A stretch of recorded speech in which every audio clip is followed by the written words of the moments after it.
ज्ञानदीपं मया तस्मै नमामि श्री गुरुवे नमामि सर्वदा। सच्चिदानंद रूपाय विश्वोत्पत्त्यादिहेतवे तापत्रय विनाशाय श्री कृष्णाय वयं नमः। लंबोदरं परम सुंदरमेकदंतं रक्तांबरं त्रिनयनं परमं पवित्रम् उद्यद्दिवाकरकरोज्ज्वलकायकान्तम् विघ्नेश्वरं सकलविघ्नहरं नमामि। श्रीमद्भागवत पुराण तिलकं यद् वैष्णवानां धनम् यस्मिन् पारं हंसस्यमेव ममलं ज्ञानं परं गीयते। यत्र ज्ञान विराग भक्ति सहितं नैष्कर्म्यवस्कृतं तच्छृण्वन् परपठन विचारण परो भक्त्या विमुञ्चयो नरः। नारायण परा वेद नारायण अंगजा नारायण परो लोक नारायण परामख नारायण परो योगो नारायण परम तपः नारायण परम ज्ञानम नारायण परम गति। कृष्णाय वासुदेवाय हरे परमात्मने नमः। प्रणिताक्लेशनाशाय गोविंदाय नमो नमः। जय का बाण कटाक्ष अरिकुल भयदाम भक्तों के बादा हरि। श्यामा भगवती तुक भंजन करी जय मां राजराजेश्वरी। मारी न जय न शुंभ निशुंभ पलमा भक्तों के बाता हरि। श्यामा भगवती तुक भंजन करी जय मां धारिकालिंकेश्वरी। जय मां चंद्रवदनीश्वरी। जय मां सुरकंठासुरी। जय मां कुंजापुरी। जय मां राजराजेश्वरी। सुख संपत्ति सदा रहे भवन में भगवान के ध्यान से। पितरों के सब योनि तारण होंदी शुभ कामना करण से। सब परिवार सदा सुखी अमर हो आशा बड़ी पुत्र की। मन इच्छा वरदान मांगत मिले जय पृथ्वी गोत्र की। जय पृथ्वी वंश की। जय पृथ्वी ग्राम की। जय पृथ्वी परिवार की। बोली सच्चिदानंद भगवान की, आनंद कंद वृंदावन बिहारी लाल की, सत्य सनातन धर्म की, इष्ट देवताओं की, कुल देवताओं की, ग्राम देवताओं की, स्थान देवताओं की, पितृ देवताओं की, मल्ल महाराज की, सत्य सनातन धर्म की, आज के आनंद की, श्री बाल मुकुंद भगवान की।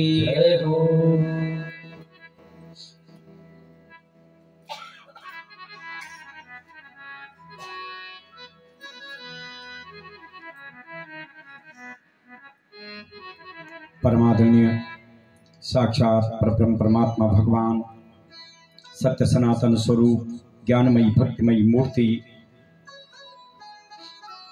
अखंड ब्रह्मांड नायक सच्चिदानंद घन स्वरूप श्री बाल मुकुंद भगवान आनंद कंद वृंदावन बिहारी स्वरूप श्री बाल मुकुंद भगवान की चरणों में कोटि कोटि नमन करते हुए, कोटि कोटि वंदन करते हुए, भगवान के आत्मा परब्रह्म परमात्मा का शाश्वत स्वरूप ज्ञान की मूर्ति भक्ति की मूर्ति सच्चिदानंद घन स्वरूप श्रीमद् भागवत महापुराण के चरणों में कोटि कोटि नमन करते हुए, कोटि कोटि वंदन करते हुए, श्रेष्ठ श्री मल्ल महादेव तट पर विराजमान श्री पंचवक्तेश्वर महादेव, इष्ट देव श्री गुरु माणिकनाथ, नागराजा नादबुद्ध नरसिंह नगेला भगवान, आद्य पराशक्ति, जगत मंदनी, जगत रक्षणी, जगत साक्षिणी,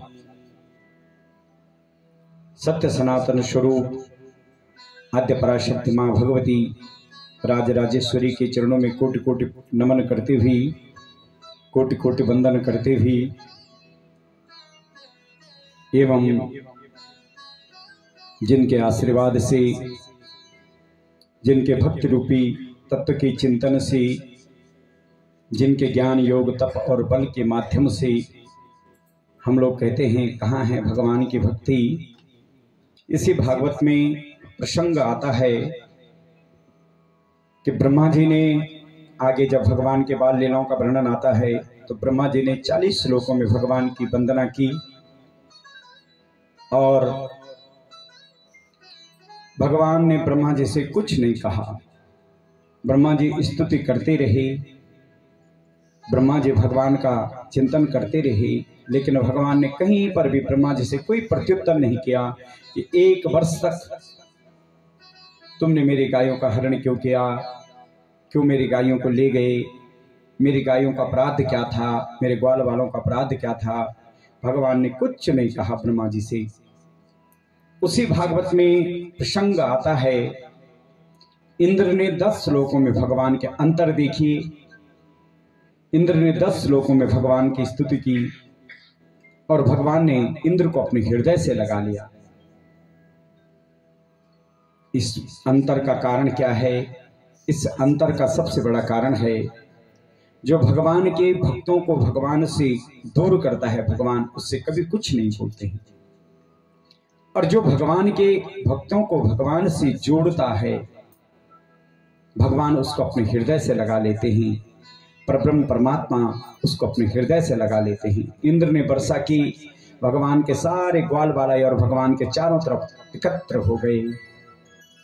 ब्रह्मा जी ने भगवान के ग्वाल बालों का हरण करके ले गए, गायों का हरण करके ले गए।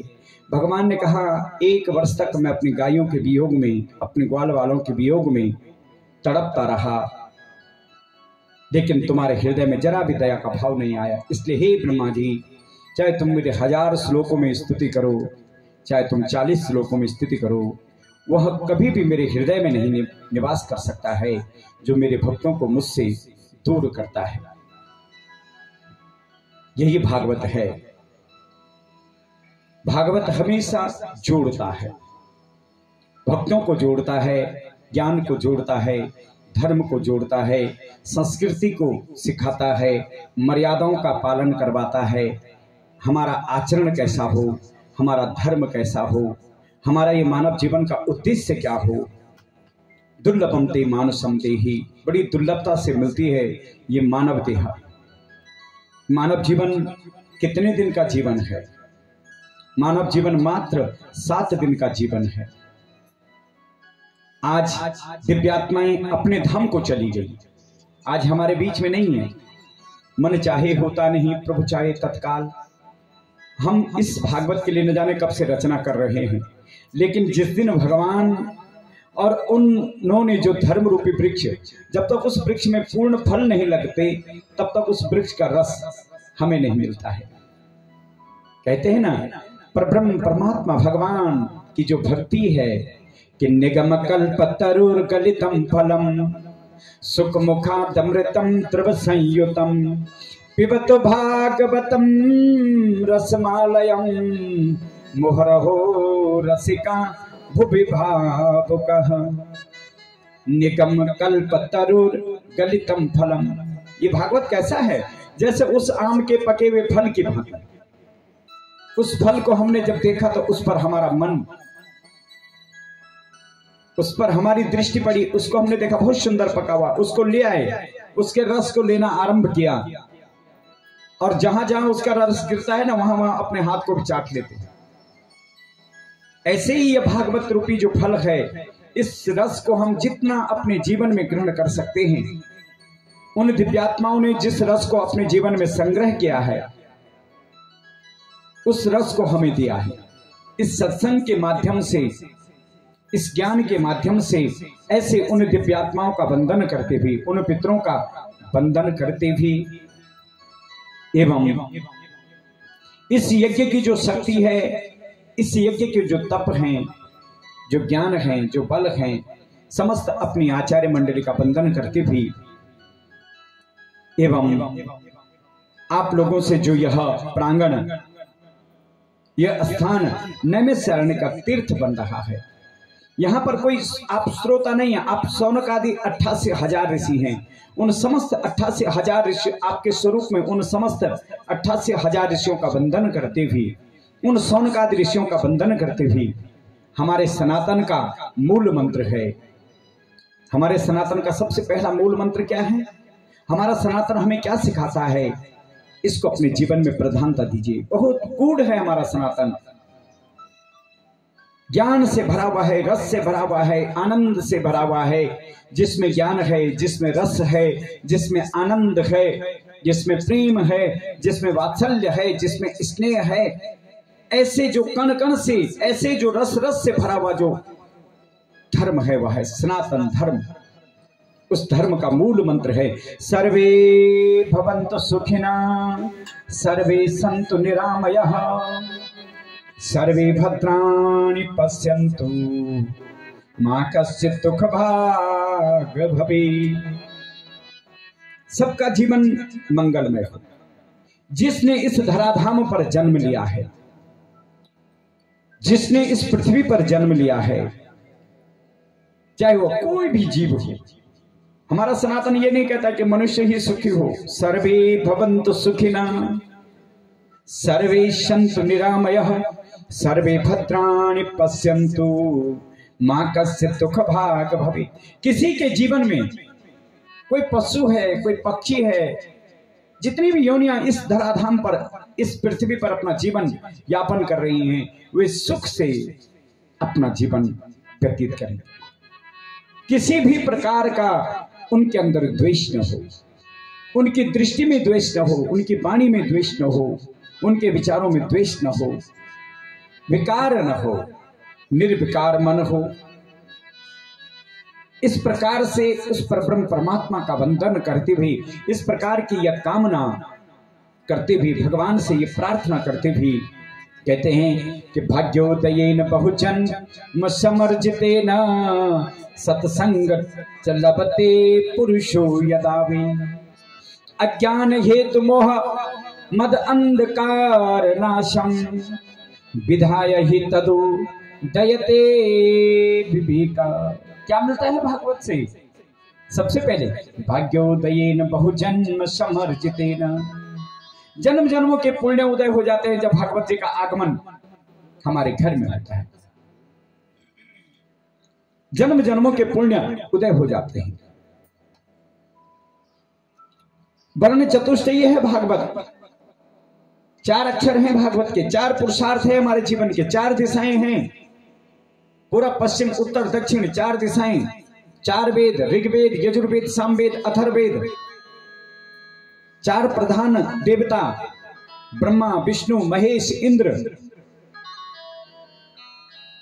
आप देखिए ना 4 का कितना बड़ा महत्व है जीवन में।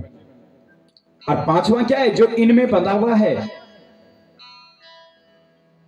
तुलसीदास जी ने कहा कि ये शरीर 5 तत्वों से बना हुआ है। क्षितिजल पावक गगन शरीर, पंच रचित यह अधम शरीर। अब तुलसीदास जी ने इस शरीर को अधम कहा। 5 तत्वों से बना हुआ, सुंदर इसकी उपमा का वर्णन किया कि क्षितिजल पावक गगन शरीर, पंच रचित यह अधम शरीर। और अंत में क्या कहा? अधम। इस शरीर का महत्व कब तक है? जब तक इसमें प्राण रूपी वायु है। और जब ये प्राण रूपी वायु इस शरीर को छोड़ करके चली जाती है तो ये अधम हो जाता, अस्पृश्य हो जाता। हम कहते हैं घर में भी मत रखिए इसको, जितनी जल्दी हो जाए ले जाएगा, ले जाओ उसको जितनी जल्दी हो सकता है। अस्पृश्य, इस शरीर से बड़ा प्रेम करते हैं, लेकिन जब तक इसमें प्राण रूपी वायु है और जब ये वायु इसको छोड़ करके चली जाती है तब इसको शमशान भूमि में भी जाकर के जला करके आ जाते हैं और फिर नहाते हैं, शुद्ध होते हैं। हम अशुद्ध हैं। अशुद्ध क्यों हो गए? अभी तक तो इस शरीर से हमारा बड़ा प्रेम था, अभी तो हम इसमें चिपके हुए थे। और अब जब इसमें, क्योंकि इस शरीर की महत्ता तभी तक है जब तक इसमें प्राण रूपी वायु है, और जब प्राण रूपी वायु इस शरीर से चली जाती है तो यह अधम हो जाता है, अस्पृश्य हो जाता है। इस शरीर का कोई महत्व नहीं। इसलिए जितने दिन का ये मानव जीवन है, मानव जीवन मात्र हम लोग आयु व्यतीत कर रहे हैं। जीवन तो हमारा कितने दिन का है? 7 दिन का है कि नहीं? 7 दिन का। आप विचार कीजिए, चाहे आप 50 साल के हो जाए, चाहे 100 साल के हो जाए, लेकिन जीवन तो आप 7 ही दिन व्यतीत कर रहे हैं। 7 ही दिन में आना और 7 ही दिन में जाना। 7 ही दिन में जन्म होता है। आज क्या बार है? बुधवार है कि नहीं? आज बुधवार। और 7 दिन बार तो वो बृहस्पति नहीं आएगा, 7 दिन बार बुधवार आएगा, 7 दिन बाद बुधवार आएगा। जन्म भी हमारा इन्हीं 7 दिनों में होता है। किसी का बुधवार को होता है, किसी को मंगल को होता है, किसी को सोमवार को होता है, लेकिन घूम फिर करके चक्र वही 7 दिन का। राजा परीक्षित कथा कितने दिन सुनता है? 7 दिन। 7 दिन का भागवत की कथा कितने दिन की होती है? 7 दिन की कथा होती है। 7 दिन का महत्व क्या है? क्योंकि ये मानव जीवन ही 7 दिन का है। इन्हीं 7 दिनों में हम अपने इस मानव जीवन को व्यतीत कर रहे हैं, यही समझना है, यही भागवत है। वर्ण चतुष्टयी है भागवत। इस भागवत के 4 अक्षर हैं, 4 वेद, 4 प्रधान देवता। इन 4 प्रधान देवताओं में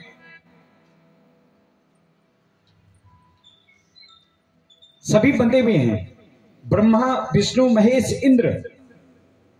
4 पुरुषार्थ हैं, धर्म, अर्थ, काम और मोक्ष। और अंतर देखिए, सबसे पहला पुरुषार्थ क्या है? धर्म। और दूसरा क्या है?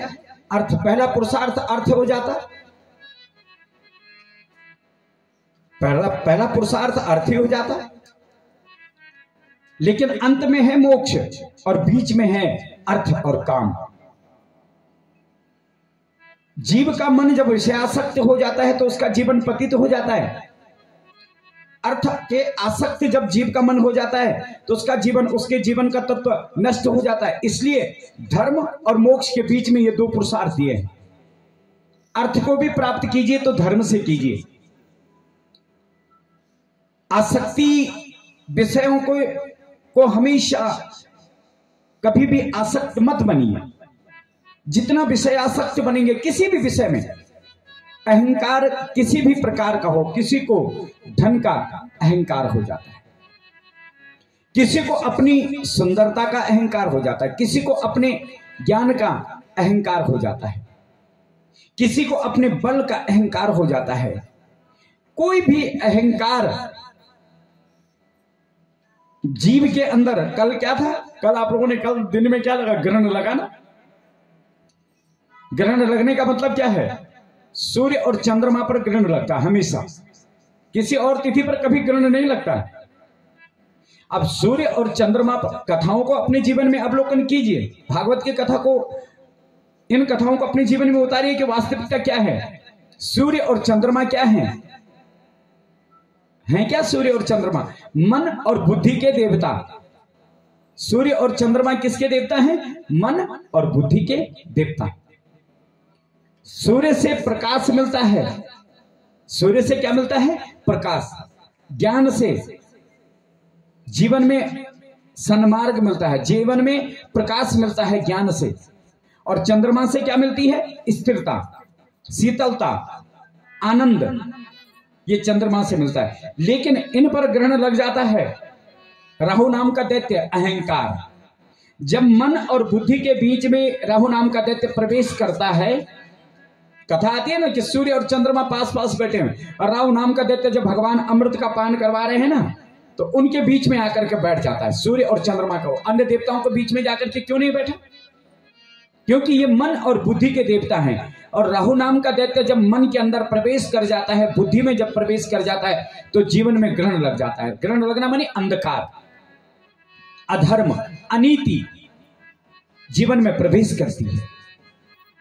अहंकार हमेशा अधर्म की तरफ बढ़ाता है, अनीति हमेशा अधर्म की तरफ बढ़ाती है, और धर्म हमेशा ज्ञान की तरफ प्रेरित करता है। इसलिए इस अहंकार को अपने जीवन में कभी प्रधानता मत दीजिए।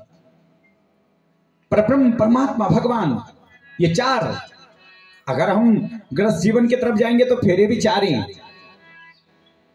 चार फेरों तक ही मंत्र हैं। पांचवा, छठा और सातवां तो अमंत्रक हैं, उनमें कोई मंत्र नहीं है। फेरे चार ही हैं। और अंतर भी देखिए, पहली परिक्रमा में लड़की आगे चलती है। धर्म में स्त्री प्रधान है पुरुष से हमेशा। देवी भागवत कहता है कि पुरुष तो सिर्फ 21 कुल का उद्धार करता है, स्त्री 63 कुल का उद्धार करती है। पर स्त्री तो धुंधली भी थी, जहां इसी भागवत में कथा आती है, स्त्री तो धुंधली भी थी जहां धुंधकारी पैदा हुए। और स्त्री तो यशोदा भी थी, जिसके गर्भ से भगवान ने जन्म नहीं लिया, लेकिन जिसने अपने नाम को भगवान के साथ में जोड़ दिया। यादृश्य वृत्ति तादृश्य गति, जैसे उसकी विचारधाराएं होंगी वैसा होता है उसका। देवी भागवत कहता है पुरुष तो सिर्फ 21 कुल का उद्धार कर सकता है, वो भी तब उद्धार कर सकता है कुल का पुरुष जब उसके अंदर ज्ञान हो, जब उसके अंदर भक्ति। नहीं, किसी पुरुष की सामर्थ्य नहीं है, किसी पुरुष की ताकत नहीं है वो अपने कुल का, अपने वंश का उद्धार करे। कुल का उद्धार, वंश का उद्धार हमेशा स्त्री के द्वारा ही होता है। उसी देवी भागवत में वर्णन आता है स्त्री 63 कुल का उद्धार करती है। इतनी ताकत है स्त्री में, इतनी शक्ति है स्त्री में, वह 63 कुल का उद्धार करती है। कहां 21 और कहां 63? अब आप लगाइए कितना अंतर है, क्योंकि स्त्री धर्म है।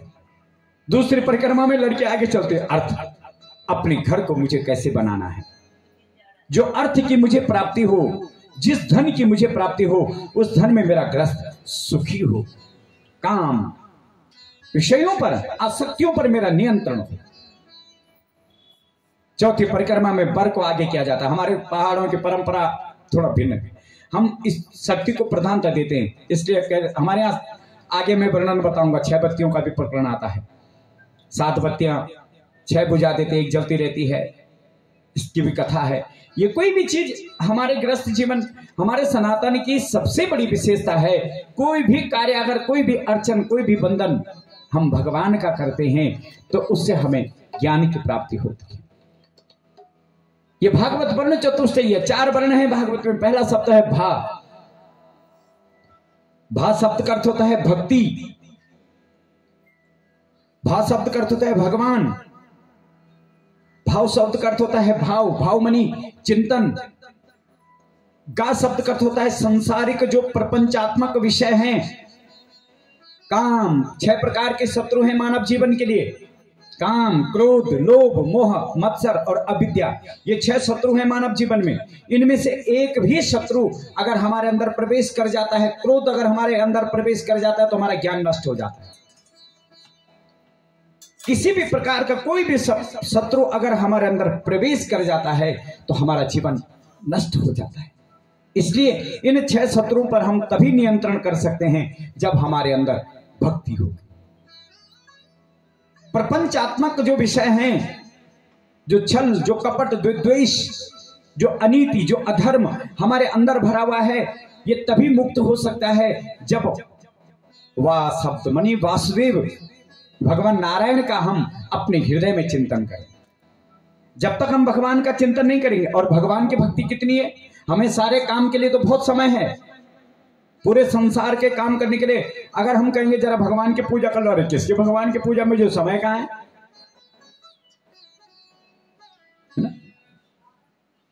बहुत सारे लोग कहते हैं साहब आप किसी तीर्थ में जाते हैं, कभी आप धारी चले गए, कभी आप चंद्रवतनी चले गए, या कभी आप किसी भी तीर्थ में आप गए और वहां आप गए और आपने जो कामना की आपकी कामना पूर्ण हो जाती है, तो आप क्या कहते हैं, अरे साहब मैं तो धारी गई, मैं चंद्रवतनी गई, मैया ने मेरी कामना पूर्ण कर दी। और मोहल्ले के मंदिर में आप रोज जाते हैं, लेकिन वहां आपकी कामना पूर्ण नहीं होती है। ऐसा अंतर क्यों है? कभी हमने विचार किया कि इस मंदिर में तो रोज आ रहे हैं और रोज मांग रहे हैं और कामना पूर्ण नहीं हो रही है, और वहां तो मैं एक दिन गया और एक ही दिन में मेरी कामना पूर्ण हो गई। अंतर क्या है? विचारों का अंतर है, भाव का अंतर है, चिंतन का अंतर है, बंधन का अंतर है। जब आप किसी तीर्थ में गए तब आपने वहां किसी के पात्र नहीं देखे, किसी का बर्तन नहीं देखा कि कौन क्या लाए यहाँ चढ़ाने के लिए, किसने लाल रंग की साड़ी चढ़ाएगी, किसने पीली चढ़ाएगी, किसने हरी चढ़ाएगी, कुछ नहीं देखा। किसने सोना चढ़ाए कि किसने चांदी चढ़ाए, वहां आपने कुछ नहीं देखा, किसी के पात्र को नहीं देखा। कभी भी आप देखिए लाइन में लगे हुए, अगर कोई स्वजन मिल जाता है ना तो उससे आप सिर्फ हाथ ही जोड़ते हैं, ठीक है साहब आप ठीक हैं, चलिए आप भी लगिए, आपको भी दर्शन का पुण्य मिल जाए। पर आपकी दृष्टि कहाँ है, आपका मन कहाँ लगा हुआ है? माँ के चरणों में लगा हुआ, भगवान के चरणों में लगा हुआ। आपका भाव है कि मैंने दर्शन करने हैं, ये स्वजन मिल जाएगा कोई बात नहीं, ठीक है मिल गया, बहुत अच्छी बात, आप भी आइए, आप भी दर्शन कीजिए, वहां आप में भेद नहीं। और जब आप उसके चरणों में गए तो आपकी कामना पूर्ण हो गई। जब तक इस बुद्धि में भेद है ना, तब तक चाहे लाख माला जपो, कार्य की सिद्धि नहीं होगी। इस बुद्धि के इस भेद को मिटाना ही ज्ञान है। और मोहल्ले के मंदिर में जाते हैं, रोज जाते हैं, लेकिन वहां जाते ही जाते अंतर आ जाता है, दूसरे के पात्र को देखने लग जाते हैं, अरे इसने तो दूध भी चढ़ाया, मैं तो खाली लोटे में पानी लाई घर से, यहाँ देखो तो सही इसने कितनी कटोरियां ला रखी हैं, दूध की भी ला रखी है, दही की भी ला रखी है, शहद भी ला रखा है ना, घी भी ला रखा है, ये तो एक एक चीज। और फिर हम उसको देखने लग जाते हैं, तब हमारा ध्यान नहीं है कि हम किस लिए आए थे यहाँ। आप बुरा मत मानना मेरी बात का, मैं सत्य कह रहा हूं, आप विचार करना, देखना आप, तब आप अपने पात्र को नहीं देखने लग जाते हैं, तब आप अपनी भक्ति को भूल जाते हैं। आप किस लिए आए थे मंदिर?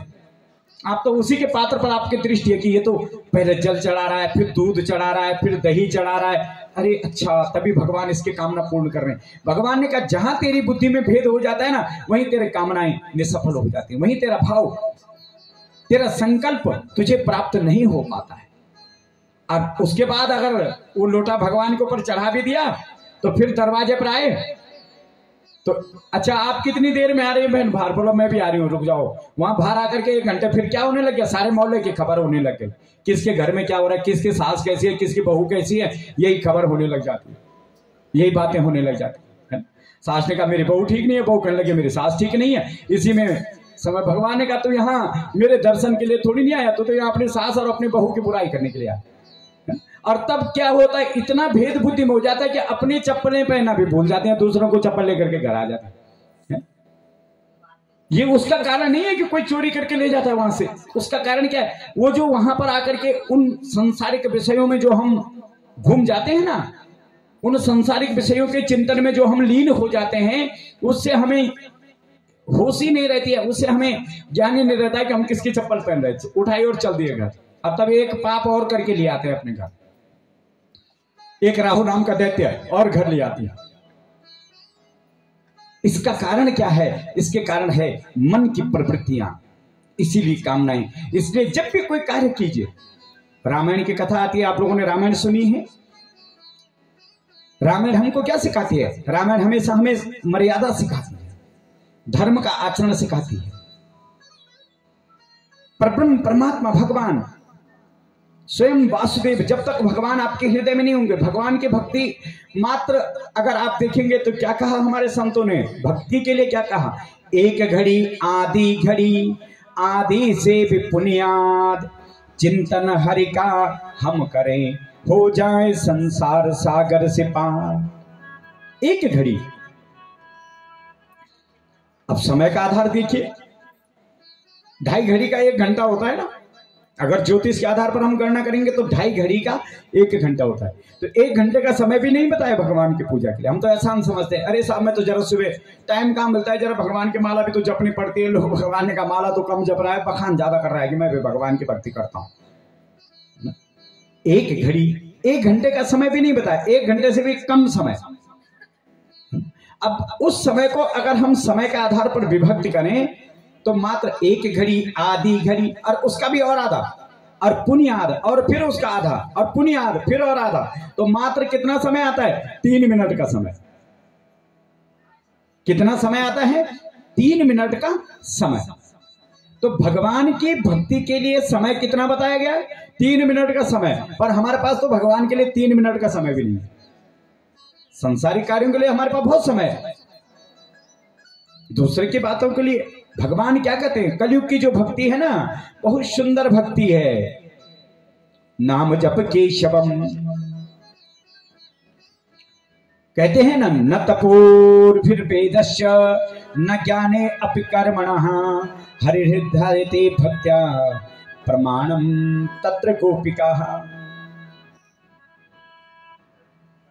न तपोर्भिर्वेदस्य, अगर 1 घड़ी भी से भी कम, 3 मिनट भी, कायेन वाचा मनसेन्द्रिया वा बुद्ध्यात्मना वा प्रकृति स्वभावा करोमि यद्यत् सकलं परस्मै नारायण एति समर्पयेत।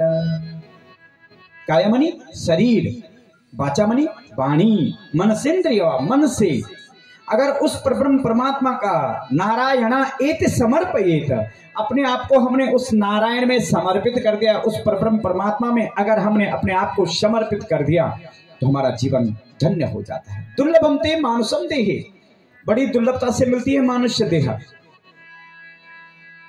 गरुड़ पुराण में वर्णन आता है ना, सुना होगा आप लोगों ने, उसमें वर्णन आता है कि पुनर्क्षेत्रम पुनर्वित्तम पुनर्गृहम पुनर्धनम, सब कुछ मिल जाएगा। किसी भी योनि में जन्म लेंगे तो क्षेत्र मानी पृथ्वी पर ही जन्म होगा। पुनर्वित्तम, शरीर का भरण पोषण भी हर जीव करता है। पुनर्ग्रहम, अपने लिए घर का निर्माण भी हर जीव करता है।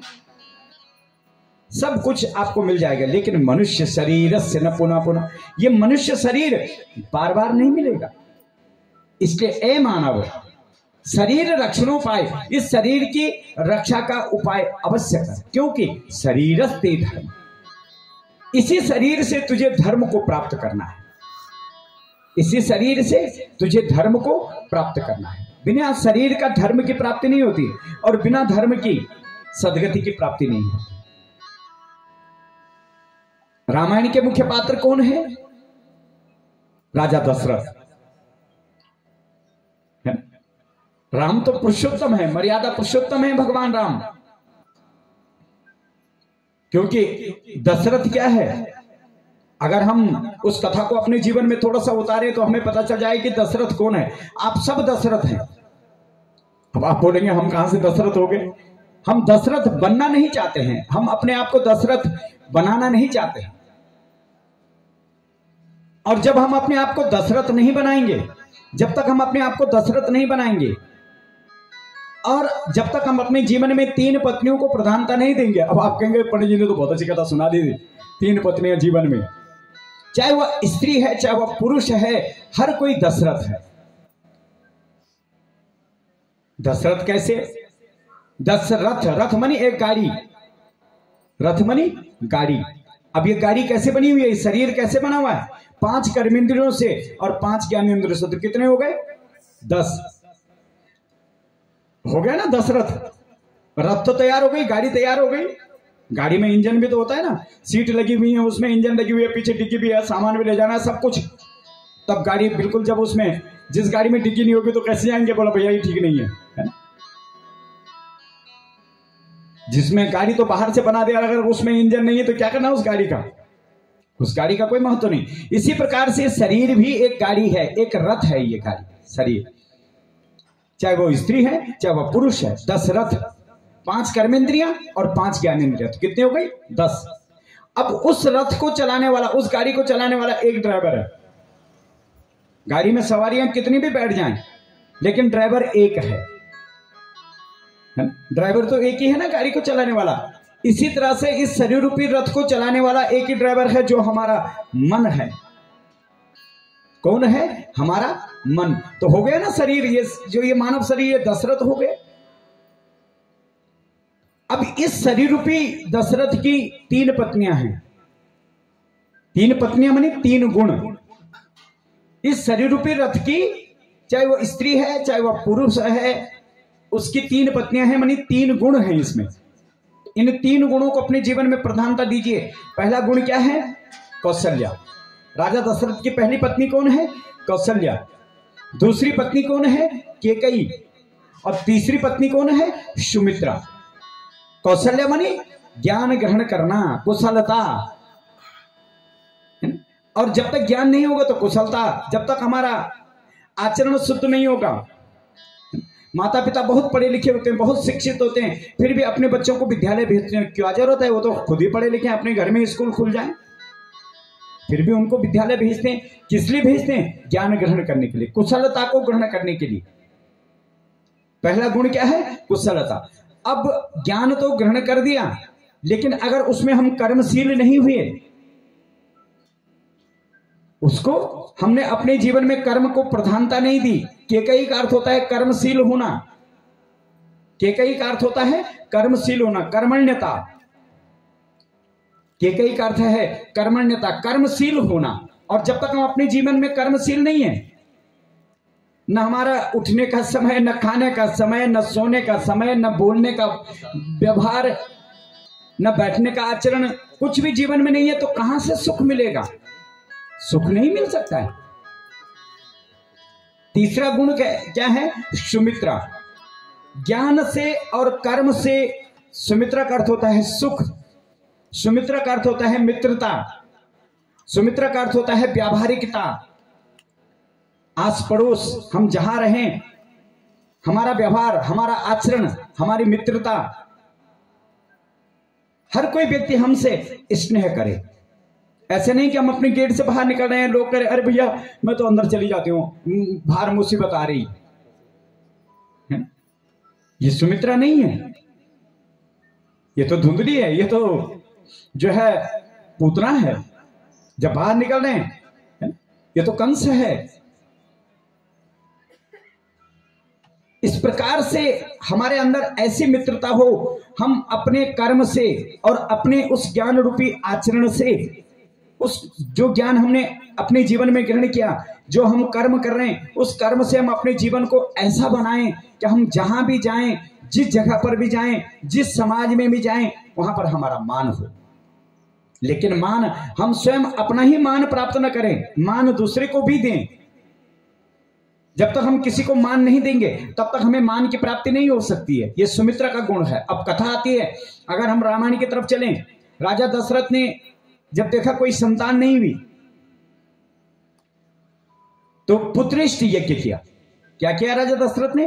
पुत्रेष्टि यज्ञ किया। वशिष्ठ जी ने पुत्रेष्टि यज्ञ करवाया, सुंदर प्रसाद बनाया, भगवान के भोग के निमित्त प्रसाद बना।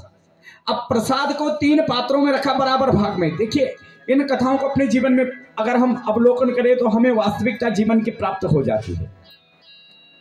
3 पात्रों में प्रसाद रखा, तीनों के गुण देखिए, परीक्षा भगवान ले रहे हैं। 3 पात्रों में प्रसाद रखा, एक पात्र कौशल्य के हाथ में दिया, एक पात्र कैकेयी के हाथ में दिया, एक पात्र किसके हाथ में दिया? सुमित्रा के हाथ में। सुमित्रा के हाथ में जैसे ही प्रसाद का पात्र पहुंचा, जैसे ही सुमित्रा के हाथ में प्रसाद का पात्र पहुंचा, तब तक ऊपर डाल पर एक पक्षी बैठा हुआ है, प्रतीक्षा कर रहा है। भगवान ने अपने दूत को भेज रखा है। अब देखिए, उस पक्षी ने कौशल्य के हाथ से भी प्रसाद का पात्र नहीं उठाया। परीक्षा किसकी हो रही है? ज्ञान की। परीक्षा किसकी हो रही है? कर्म की। परीक्षा किसकी हो रही है? ज्ञान की। परीक्षा किसकी हो रही है? कर्म की। परीक्षा किसकी हो रही है? मित्रता की। परीक्षा किसकी हो रही है? धैर्य की। परीक्षा किसकी हो रही है? सहनशीलता की। देखिए कितने गुणों की परीक्षा हो रही है। उस पात्र को उठाने का ही तात्पर्य नहीं है, उसकी परीक्षा हो रही है। अब परीक्षा हमेशा वही व्यक्ति अपने जीवन में, कष्ट भी उसी के जीवन में आता है जो चिंतन करता है। जिसने कभी चिंतन ही नहीं किया उसके जीवन में कष्ट कहां से आएगा? परीक्षा भी भगवान उसी जीव की लेते हैं जो उस प्रभु का चिंतन करता है कि वास्तव में इसके अंदर धैर्य है भी कि नहीं। कौशल्य के हाथ से प्रसाद, अब वो पक्षी डाल पर बैठा हुआ है, जैसे ही सुमित्रा के हाथ में प्रसाद का पात्र गया, उस पक्षी ने सुमित्रा के हाथ से प्रसाद का पात्र उठाया और आकाश मंडल की तरफ उड़ने लगा। जब वह पक्षी आकाश मंडल की तरफ उड़ने लगा तो सुमित्रा ने रोना धोना शुरू नहीं किया। मेरा भाग्य देखिए, हम तो अपने भाग्य को दोष देते। सुमित्रा ने रोना धोना शुरू नहीं किया कि साहब मेरा भाग्य देखिए, मेरे भाग्य में सुख नहीं है, मैं इतना कष्ट भोग रही हूं। देखिए तो सही, ये पक्षी भी मेरे पास आया, कौशल्या के पास भी नहीं गया, कैकेयी के पास भी नहीं आया, मेरे भाग्य में आया, मेरे भाग्य का प्रसाद उठा करके ले गया। सुमित्रा हाथ जोड़ करके खड़ी हो गई और वशिष्ठ जी, राजा दशरथ, कैकेयी, कौशल्या, जितने वहां पर बैठे हुए थे उस यज्ञ में, सब के सब सुमित्रा को देख रहे हैं कि सुमित्रा धन्य हो तुम्हारे लिए। हाथ जोड़ करके सुमित्रा खड़ी हो गई और उस पक्षी की तरफ एक टक देख रही है और भगवान का चिंतन कर रही कि हे परब्रह्म परमात्मा, हे सच्चित आनंद, हे मुकुंद, हे माधव, हे परब्रह्म परमात्मा। भगवान का चिंतन करती हुई सीताराम वंदना, राधे श्याम वंदना, सीताराम वंदना, राधे श्याम वंदना, सीताराम वंदना, राधे श्याम वंदना, सीताराम वंदना, राधे श्याम वंदना, अंजनी के लाल जी की बार बार वंदना, अंजनी के लाल जी की बार बार वंदना, गंगा जी की वंदना, यमुना जी की वंदना, गंगा जी की वंदना, यमुना जी की वंदना, सरस्वती मैया जी की बार बार वंदना, सरस्वती मैया जी की बार बार वंदना, सीताराम वंदना,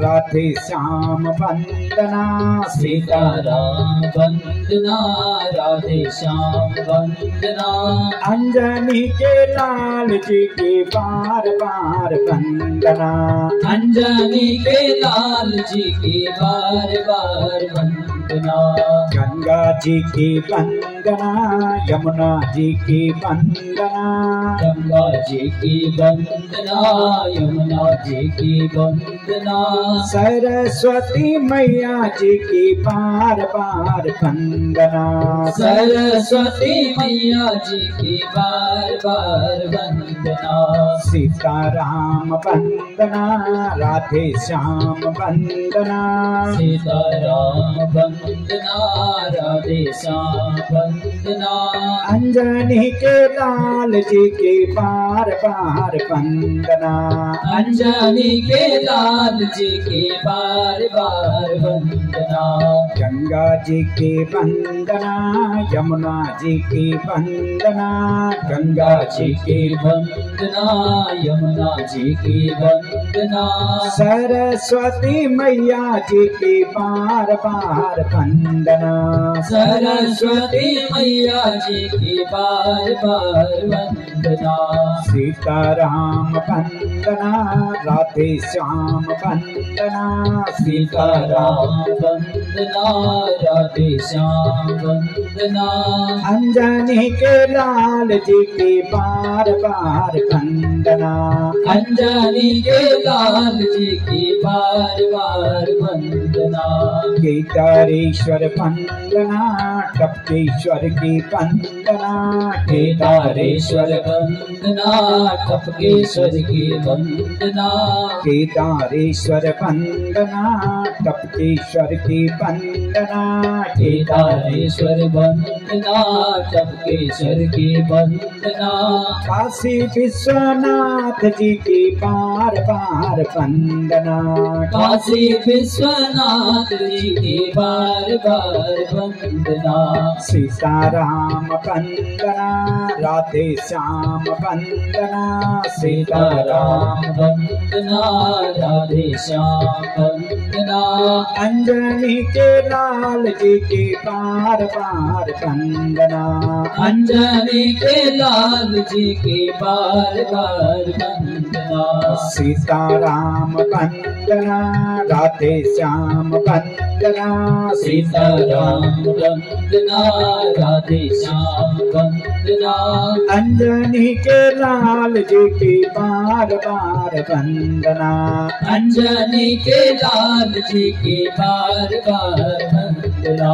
सीताराम वंदना, राधे श्याम वंदना, सीताराम वंदना, राधे श्याम वंदना, अंजनी के लाल जी के बार बार वंदना, अंजनी के लाल जी की बार बार वंदना, अंजनी के लाल जी की बार बार वंदना, अंजनी के लाल जी की बार बार वंदना, सीताराम वंदना, राधे श्याम वंदना, सीताराम वंदना, राधे श्याम वंदना, अंजनी के लाल जी के बार बार वंदना, अंजनी के लाल जी की बार बार वंदना, अंजनी के लाल जी की बार बार वंदना, अंजनी के लाल जी की बार बार वंदना, श्री बलरामचंद्र भगवान की। सुमित्रा भगवान का चिंतन करती हुई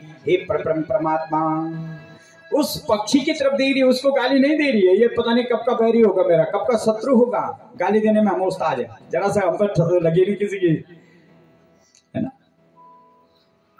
वहां सुमित्रा ने उस पक्षी को कोई गाली नहीं दी, उस पक्षी की तरफ देख रही और क्या सोच रही है, क्या वह मांग रही है भगवान से, हे प्रभु उस पक्षी ने उस प्रसाद के पात्र को अपनी चोंच से पकड़ा हुआ है, अपने हाथों से भी नहीं पकड़ रखा उसने उस प्रसाद के पात्र को अपनी चोंच से पकड़ा हुआ है। और कहीं अगर उसने मुख खोल दिया उड़ते उड़ते तो वह प्रसाद का पात्र उसके मुख से छूट जाएगा और वह उस प्रसाद को प्राप्त नहीं कर पाएगा। धन्य हो सुमित्रा, अपने मन में जरा सा भी लेस मात्र का कोई दुख नहीं है, लेस मात्र का कोई कष्ट नहीं है, लेस मात्र की कोई पीड़ा नहीं है, लेस मात्र का जरा सा भी कोई क्रोध नहीं है, न उसके प्रति किसी प्रकार का कोई बैर भाव है। उसके उद्धार के विषय में सोच रही है कि उस तप का प्रसाद, उस यज्ञ का प्रसाद वह पक्षी ग्रहण कर ले, रुक जाए कहीं पर। अब जिसके मन में छल होता है, जिसके मन में कपट होता है, जिसके मन में द्वेष होता है, वह हमेशा भयभीत होता है।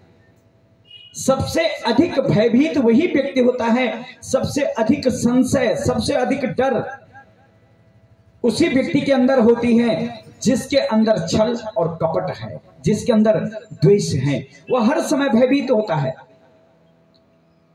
वह हर समय सोचता न जाने लोग मेरे बारे में क्या कह रहे हैं। और जिसको अपने धर्म पर, अपने जीवन पर, अपने विचारों पर विश्वास है ना, उसको कभी भय नहीं होता। इसलिए हमेशा अपने जीवन में एक संकल्प लीजिए कि मुझे दृढ़ होना है अपने धर्म से, अपने चिंतन से, अपने बंधन से। मैं जो कर रहा हूं, दूसरा व्यक्ति कुछ भी कर रहा है उस पर आप ध्यान मत दीजिए, लेकिन अपने चरित्र को, अपने जीवन को, अपने धर्म को हमेशा दृढ़ बनाइए। संसरति इति संसार, ये तो संसार है, इन्होंने राम को नहीं छोड़ा तो हमको छोड़ेंगे। नहीं। अगर हम अच्छा कर रहे हैं तब भी इनमें हमें दोष दिखाई देता है, और अगर हम बुरा कर रहे हैं तो हम कर्मों का फल भोग रहे हैं। अगर कोई बिस्तर पर पड़ा हुआ है बेचारा, पता नहीं कर्मों का फल भोग रहा है, दंड भोग रहा है। ऐसा सोचते हैं कि जैसे हमने कभी दंड भोगना ही नहीं है। ऐसा सोचते हैं कि जैसे हमें कभी बीमारी नहीं होना है, हमारे शरीर में कभी रोग ही नहीं लगना है, हमारे शरीर में कभी व्याधियां ही नहीं आनी है। वो कर्मों का फल भोग रहा है। उन्नति कर रहा है तो पता नहीं क्या कर रहा है। इसी में द्वंद में है हम, इसी में लीन है हम, अपने विषय में नहीं। हम लोग कोई व्यक्ति नहीं कहता कि मैं बहुत अच्छा हूं, हर व्यक्ति, कोई नहीं कहता कि मैं बुरा हूं, हर व्यक्ति कहता मैं बहुत अच्छा हूं, मैं तो बहुत सुंदर हूं। ये जो मैं मेरे अंदर, आपके अंदर, हम सब के अंदर बैठ गया ना, यही हमारे पतन का कारण बन रहा है। यही कलयुग का विष हमारे अंदर बैठ रहा है, जिससे हम अपने धर्म, अपनी संस्कृति, अपनी मर्यादाओं, अपनी चिंतन को भूल रहे हैं। भागवत इसी की शिक्षा हमें प्रदान करता है, इसी का नाम भागवत है। वो पक्षी देख रहा है सामने से, अब देखिए उसके मन में छल है ना, है तो पक्षी पर छल तो है। सुमित्रा के हाथ से प्रसाद का पात्र उठा करके ले जा रहा है तो पाप तो कर ही रहा है। दूसरे के हाथ का प्रसाद छीन करके ले जाना तो पाप है। तूने कहा मैं ही खाता हूं, उसको धक्का मार दिया। नहीं, उसको अब उसके अंदर जो छल था, जो कपट उसने किया, वो जान रहा है। कहीं ऐसा नहीं है कि सुमित्रा ने अपनी सेना भेज दी होगी इन पक्षियों के रूप में, तब तक सामने से पक्षियों का झुंड आ रहा है। अब वो पक्षियों का झुंड नहीं देख रहा है कि इसके मुख में प्रसाद का पात्र है या क्या है, वो तो अपने गंतव्य को जा रहे हैं। लेकिन वो छल रही, वो कपटी, उसकी जो छली और कपटी जो बुद्धि थी ना, वो डर रही है। वो सोच रहा है अच्छा इन्होंने मेरे मुख में प्रसाद का पात्र देख लिया, मैं तो पता नहीं कितनी देर से प्रतीक्षा कर रहा था कि कब वशिष्ठ जी महाराज प्रसाद दें और सुमित्रा के हाथ में प्रसाद जाए और मैं इसको छीन करके ले जाऊं। मैं तो बैठा हुआ था, अब तुम आ रहे हो मेरे से प्रसाद लेने के लिए, नहीं दूंगा तुम्हें प्रसाद। अब उसने कहा इन्हें भगाता हूं। कैसे भगाऊंगा? मुख तो खोलना पड़ेगा, आवाज निकालनी पड़ेगी। जैसे ही उसने अपना मुख खोला, प्रसाद का पात्र छूट गया। अब भगवान की कृपा देखिए, भगवान की लीला देखिए, परमात्मा की लीला देखिए। कौन समझ पाएगा इस लीला को? अद्भुत है मेरे प्रभु की लीला। वो प्रसाद का पात्र उस पक्षी के मुख से छूटा, उसके भाग्य में नहीं था उस प्रसाद, और वो कहां गिरा? अंजना की गोद में। वो प्रसाद का पात्र कहां गिरा? अंजना की गोद में। और अंजना क्या कर रही है वहां? केसरी की पत्नी अंजना क्या कर रही है? तप कर रही है। किस लिए तप कर रही है? पुत्र प्राप्ति की कामना से। कई वर्षों से संतान ही नहीं हुई केसरी की, तप कर रही है, भगवान का चिंतन कर रही है। और उस पक्षी बाहर बैठी हुई है, खुले आकाश मंडल की छाया में बैठी हुई हैं, पर्वत श्रृंखला पर बैठी हुई हैं और भगवान का चिंतन कर रही हैं। ऊपर से उस पक्षी के मुख से प्रसाद का पात्र छूटा और उसकी गोद में। अंजना ने देखा कहीं कोई तो दिखाई नहीं दे रहा, कोई नहीं दिखाई दे रहा, ये प्रसाद भगवान ने मुझे भेजा है कहीं ना कहीं किसी भी रूप में। अब उस प्रसाद में उसके मन में कोई संशय नहीं हुआ कि कहीं किसी ने विष तो नहीं दे दिया या कहीं कुछ नहीं, क्योंकि संशय आत्मा भी निश्चित थी। जब मन में संशय हो जाता है ना, तो कितना भी हम जप करें, कितना भी तप करें, उसकी सिद्धि नहीं मिलती है जब तक मन की स्थिरता नहीं होती। अंजना ने जैसे उस प्रसाद के पात्र को देखा, परमात्मा का चिंतन करती हुई और उस प्रसाद को ग्रहण किया। और अंजना की गोद से किसकी उत्पत्ति हुई? हनुमान जी महाराज की। बोलिए हनुमान जी महाराज की जय। अब सुमित्रा के मन में संतोष है, कौशल्या भी देख रही है, केकई भी देख रही है कि धन्य हो सुमित्रा। वशिष्ठ जी, अब वशिष्ठ जी क्या करें समझ में नहीं आ रहा। जितना पात्र में प्रसाद बना हुआ था वो तो 3 भागों में बांट दिया। अब न तो वशिष्ठ जी साहस कर पाए, न राजा दशरथ साहस कर पाए। किसको? कि कौशल्या को बोले कि तुम कहो दे दो प्रसाद, केकई को बोल, तीनों तो पुत्र प्राप्त की कामना से बैठी हुई है।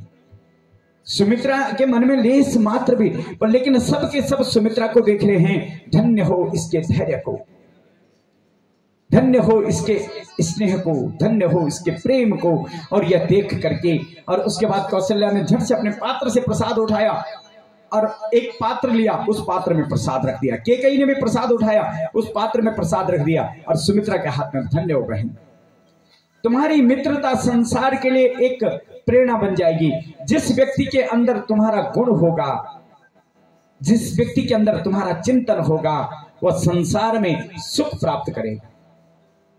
ज्ञान से कर्म की प्राप्ति और कर्म से सुख की प्राप्ति तभी होती है जब मन के अंदर संतोष हो।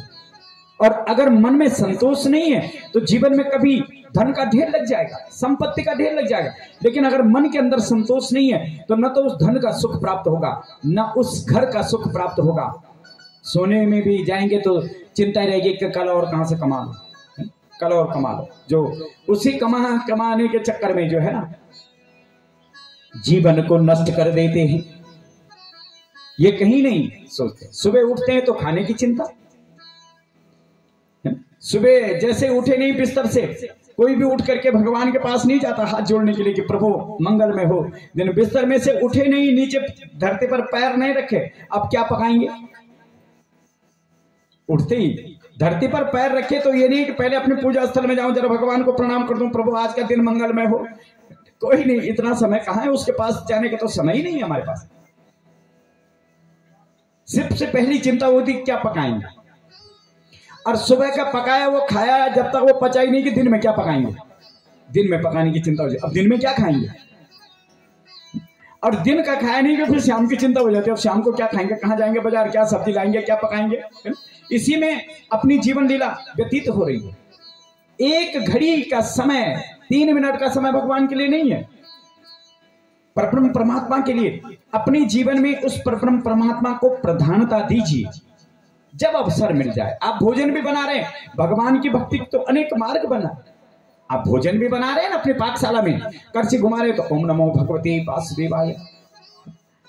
आप घर का काम करते रहिए। कलयुग में तो नाम जप के शपम, भगवान के नाम का जप ही भगवान की भक्ति है। हम सत्संग में बैठे हुए हैं तो सत्संग में भी आप बुरा मत मानना, हम तो जब कोई आता है ना दूसरा श्रोता, हम देखते हैं ये क्या लाया होगा थैले में, कुछ विशेष तो नहीं है, कहीं ऐसा तो नहीं कि कुछ विशेष ही ला रहा है। उसी का थैला देखने लग जाते हैं, इसने क्या चढ़ाया, कैसी परिक्रमा करी, क्या करा, उसी में देखने। अपने मन को स्थिर कीजिए। सुमित्रा को प्रसाद दिया, सुमित्रा ने प्रसाद लिया। अब देखिए अंतर, देखिए ना भक्ति का अंतर देखिए। कौशल्या को एक पुत्र की प्राप्ति, केकई को एक पुत्र की प्राप्ति, और सुमित्रा को, हम तो कथा सुनते नहीं कि साहब उन्होंने अपना अपना भाग दिया तो उसको 2 पुत्र प्राप्त हुए। ये सत्य, एक ही पुत्र देते भगवान, क्या जरूरत थी दोनों को, तीनों को, लेकिन उसको अधिक दिया भगवान ने। क्यों दिया? क्योंकि उसके मन में संतोष है। इसलिए तुलसीदास जी कहते हैं कि जहां सुमति वहां संपत्ति नाना, जहां कुमति वहां विपत्ति निधान। जहां मन में संतोष है वहां सुख है, और जहां मन में संतोष नहीं है, कितना भी धन आप कमा लो, अगर मन के अंदर संतोष नहीं है तो उस धन का सुख कभी प्राप्त नहीं कर सकते। एक समय, एक घड़ी, एक पल की रोटी। एक कथा आती है इसके विषय में। एक बार एक व्यक्ति काशी से विद्या अर्जित करके आ जाता है, गांव गांव जा रहा है, अपनी विद्या का प्रसार कर रहा है। धीरे धीरे धीरे धीरे जहां भी जा रहा है लोगों से शास्त्रार्थ करता है तो सबको परास्त कर देता है, अहंकार होने लगा। एक दिन एक गांव में जाता है, एक सज्जन व्यक्ति से मिलता है, बड़े ज्ञानी हैं, लेकिन अहंकार किसी भी प्रकार का नहीं है, न ज्ञान का अहंकार न चिंतन। छोटे छोटे बच्चों के साथ में बैठ करके और भगवान का संकीर्तन कर रहे हैं। लोगों के पास गया, कोई है तुम्हारे गांव में ऐसा व्यक्ति जो मुझसे शास्त्रार्थ करते? गांव वालों ने कहा भैया हम तो शास्त्रार्थ कुछ नहीं जानते। हाँ, एक सज्जन है हमारे बीच में जो हमें ज्ञान देते हैं। चल पड़ा उनके पास। आप, मैंने सुना है आप ज्ञानी है। उसे कहा कहाँ ज्ञानी? किसने कहा मैं ज्ञानी हूँ? बोला लोग कह रहे हैं गाँव वाला। अरे बोला उन्होंने ज्ञान की 2 बातें मैंने अगर किसी को बता दी तो मैं ज्ञानी बन गया। कोई ज्ञान नहीं है मुझे, आप क्या चाहते हैं बताइए। बोला मेरे साथ में आप शास्त्रार्थ कीजिए। बोला मैं आपके साथ में क्या शास्त्रार्थ करूं, मेरी सामर्थ्य कि मैं आपके साथ में शास्त्रार्थ कर सकूं? नहीं। बोला नहीं आप करो मेरे साथ में, मैं जानना चाहता हूं। तो बोला ठीक है बैठ जाओ, लेकिन निर्णय कौन करेगा? आपके और मेरे बीच के शास्त्रार्थ का निर्णय कौन करेगा? अब देखिए अहंकार इतना बुद्धि में बैठ गया कि छोटे छोटे बच्चे जिनके साथ में बैठे हुए थे, कह रहा है ये शास्त्रार्थ का निर्णय करेंगे। शास्त्रार्थ आरंभ हुआ। महाराज जी ने सोचा हारने में ही जीत है, क्योंकि ये तो बड़ा ज्ञानी दिखाई देता है, लेकिन इसे अपने ज्ञान पर अहंकार है। क्यों ना मैं इससे हार जाता हूं और इसको विजय दे देता हूं। यही अहंकार इसके पतन का कारण बनेगा। लेकिन इसका पतन न हो, ये ज्ञानी है, इसका उद्धार कर देता। हार जाता, हार गए। अब बच्चों ने कुछ नहीं कहा। अब देखिए, उस जो काशी से विद्या अर्जित करके आया था, जिसे अपने ज्ञान पर अहंकार हो गया था, उसने देखा इन्होंने बड़ा शास्त्रार्थ मेरे साथ में किया और ये हार गए, जबकि हार तो मेरी है। ये बीच में रुक गए। इन्होंने कहा महाराज आप ही जीत गए, आगे प्रश्न ही नहीं किया, मैं आपसे कुछ नहीं बोल सकता। इस व्यक्ति के विषय में जानना चाहिए कि इस व्यक्ति के जीवन का ये उद्देश्य क्या है। तब पूछा महाराज आपने अपने जीवन में क्या कोई संकल्प है आपके जीवन का? बोला नहीं, मेरा जीवन का क्या संकल्प होना है, मानव जीवन है, जो सुख से व्यतीत हो जाए इसी को जीवन कहता है। हाँ, कुछ अपने जीवन में कुछ ज्ञान ग्रहण कर रखा है, कुछ सोचता हूं कि ऐसे अपने जीवन को यापन करूं। क्या कहा? एक घड़ी का चिंतन, एक घड़ी का भोजन, एक घड़ी का शयन, यही जीवन का आधार। एक घड़ी का चिंतन, जब मैं भगवान का चिंतन करूं, एक घड़ी, एक पल मैं भगवान का चिंतन करूं तो मैं उसका दास बन जाऊं। परब्रह्म परमात्मा सर्वे मन कृष्ण पदारविंदम, भगवान मेरे अंदर विद्यमान हो। अपने नेत्रों को जब बंद करूं तो सामने भगवान के दर्शन करूं। मेरी माताओं, मेरी बहनों, ये काया भगवान ने इतनी सुंदर दी है, इससे हमें सुख का भी पता चलता है, दुख का भी पता चलता है। कभी आप लोग अपने जीवन में अनुभव आप लोगों ने किया हो न किया हो, आप देखो, जब हम कहीं किसी सत्संग में जाते हैं या कहीं किसी मंदिर में जाते हैं या कोई भगवान की सुंदर सी भक्ति रूपी कथा या कोई आनंद, उदाहरणार्थ जब आपकी बेटी बहुत सालों के बाद आपके पास आती है, बहुत वर्षों के बाद जब आपकी बेटी आपके पास आती है, और या आपका बेटा जब कई वर्षों के बाद आपको मिलता है या कई दिनों के बाद जब आपको मिलता है, या आपका बेटा या आपकी बेटी कोई उन्नति का कार्य कर रही है, तो मां के नेत्रों से प्रेमाश्रु निकलते हैं। निकलते हैं कि नहीं निकलते? प्रेमाश्रु निकलते हैं उसको अपने। लेकिन उन आंसुओं में कितना अंतर है, कभी आपने विचार किया होगा? जब प्रेम के आंसू नेत्रों से प्रकट होते हैं तो वो ठंडे होते हैं, उनमें शीतलता होती है, वो कभी गर्म नहीं होते हैं। प्रेम के आंसू, भक्ति के आंसू जब नेत्रों से निकलते हैं तो उनमें शीतलता होती है। और दुख कहीं पर सुनाई देता है, कोई शोक, कोई विषाद, कोई कष्ट जीवन में जब होता है तो नेत्रों से जब प्रेमाश्रु जब निकलते हैं तो वे गर्म होते हैं, उनमें ताप होता है। ये अंतर है, ये बहुत अंतर है। ये काया भगवान ने, क्योंकि जब प्रेमाश्रु शीतल होते हैं तो समझ लीजिए भगवान आपके भीतर है इस समय। वो आपका बेटा, वो आपकी बेटी, वो आपकी प्रसन्नता जो आपको मिल रही है, और आपके नेत्रों से प्रेम के अश्रु जब शीतल बन करके निकल रहे हैं तो समझ लीजिए इस समय भगवान आपके मन, सर्वे मनः कृष्ण पदारविंदम, इस समय वे परब्रह्म परमात्मा आपके हृदय में निवास कर रहे हैं, इसलिए आपको स्नेह दे रहे हैं, इस समय आपको वात्सल्य दे रहे हैं। और जब कोई विषाद, कोई कष्ट, कोई दुख, कोई पीड़ा हो जीवन में होती है तो उनमें जो ताप होता है, उस ताप को सहन करने की शक्ति भी भगवान हमें उन प्रेम, उन अस्त्रों से देते हैं कि जो ताप था तेरे अंदर, जो ताप तेरे अंदर था, जो शोक तेरे अंदर था, जो दुख तेरे अंदर था, वह इन बूंदों में निकल गया।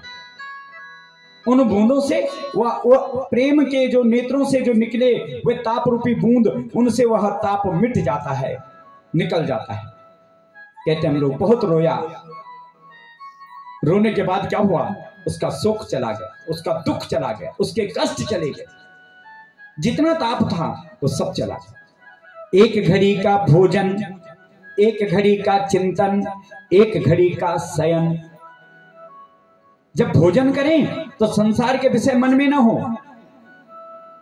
संसार के विषय आज हम भोजन कहां परिमित करते हैं, कहां भोजन हम प्रेम से करते हैं? जूते ही पहन रखे, चल रहे हैं, खा रहे हैं, ये टुकड़ा डाल दिया, ठूसना है, ये थैला भरना है किसी तरह का, है ना? उससे क्या हो रहा है? शरीर में हर व्यक्ति दुखी है, हर व्यक्ति के शरीर में रोग है। चाहे मैं हूं, इसका तात्पर्य ये नहीं है कि मैं अपने लिए नहीं, हर व्यक्ति के शरीर में रोग है, हर व्यक्ति के शरीर में कष्ट है, क्योंकि हम भोजन को प्रेम से नहीं ग्रहण करते।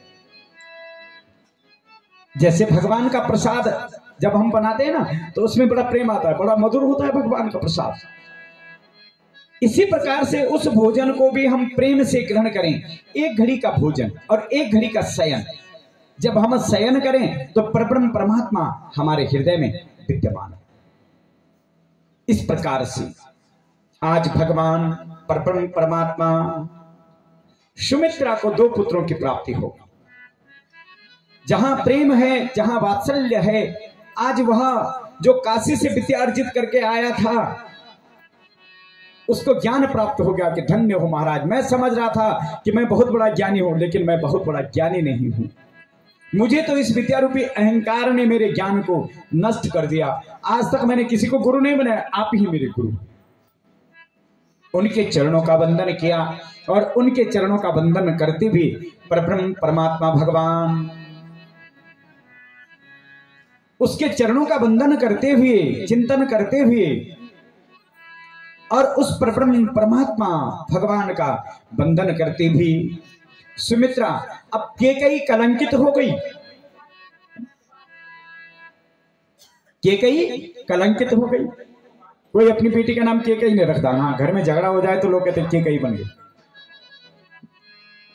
केकई के कलंकित होने के विषय में आगे कथा आती है।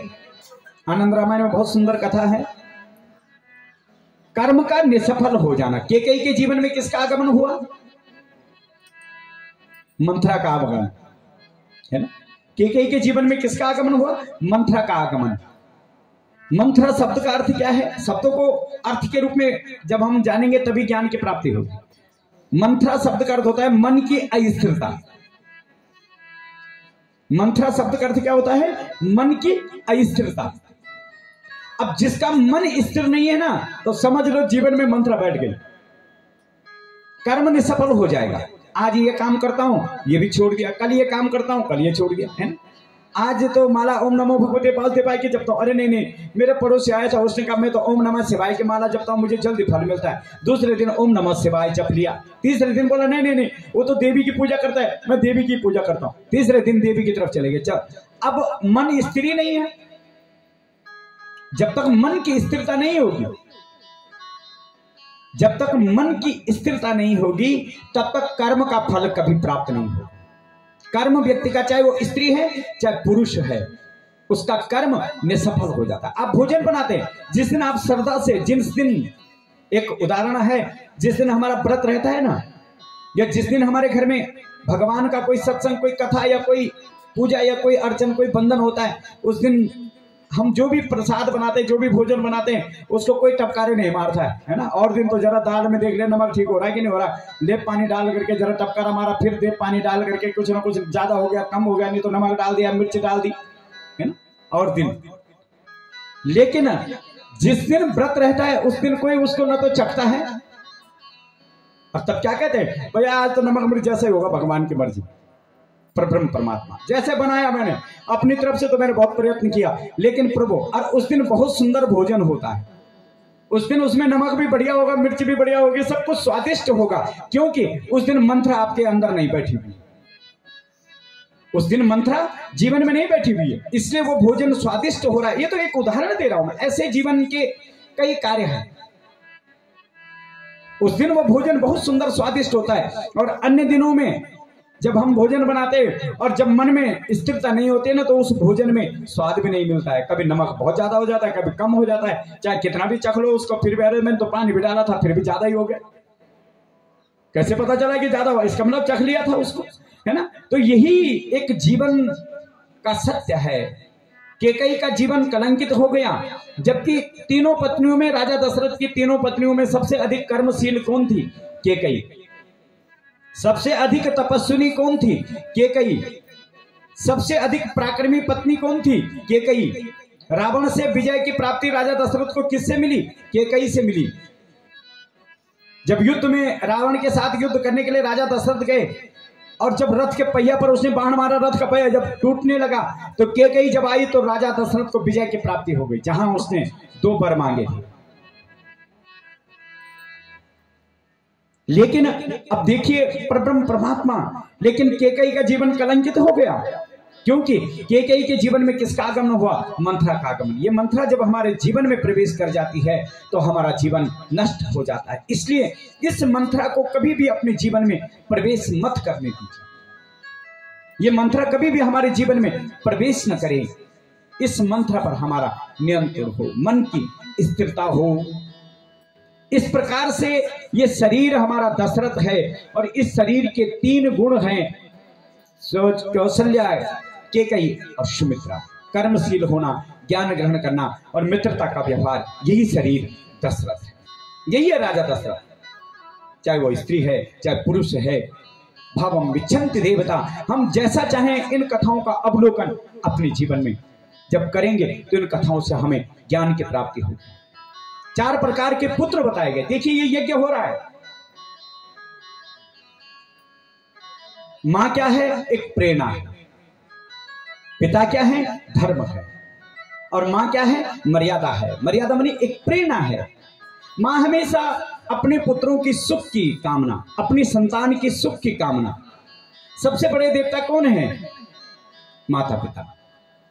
आजकल तो बेटे को पूछो तुम्हारी माँ जी ठीक है? हाँ बुढ़िया ठीक है। तुम्हारे पिता ठीक है? हाँ बूढ़ा ठीक है।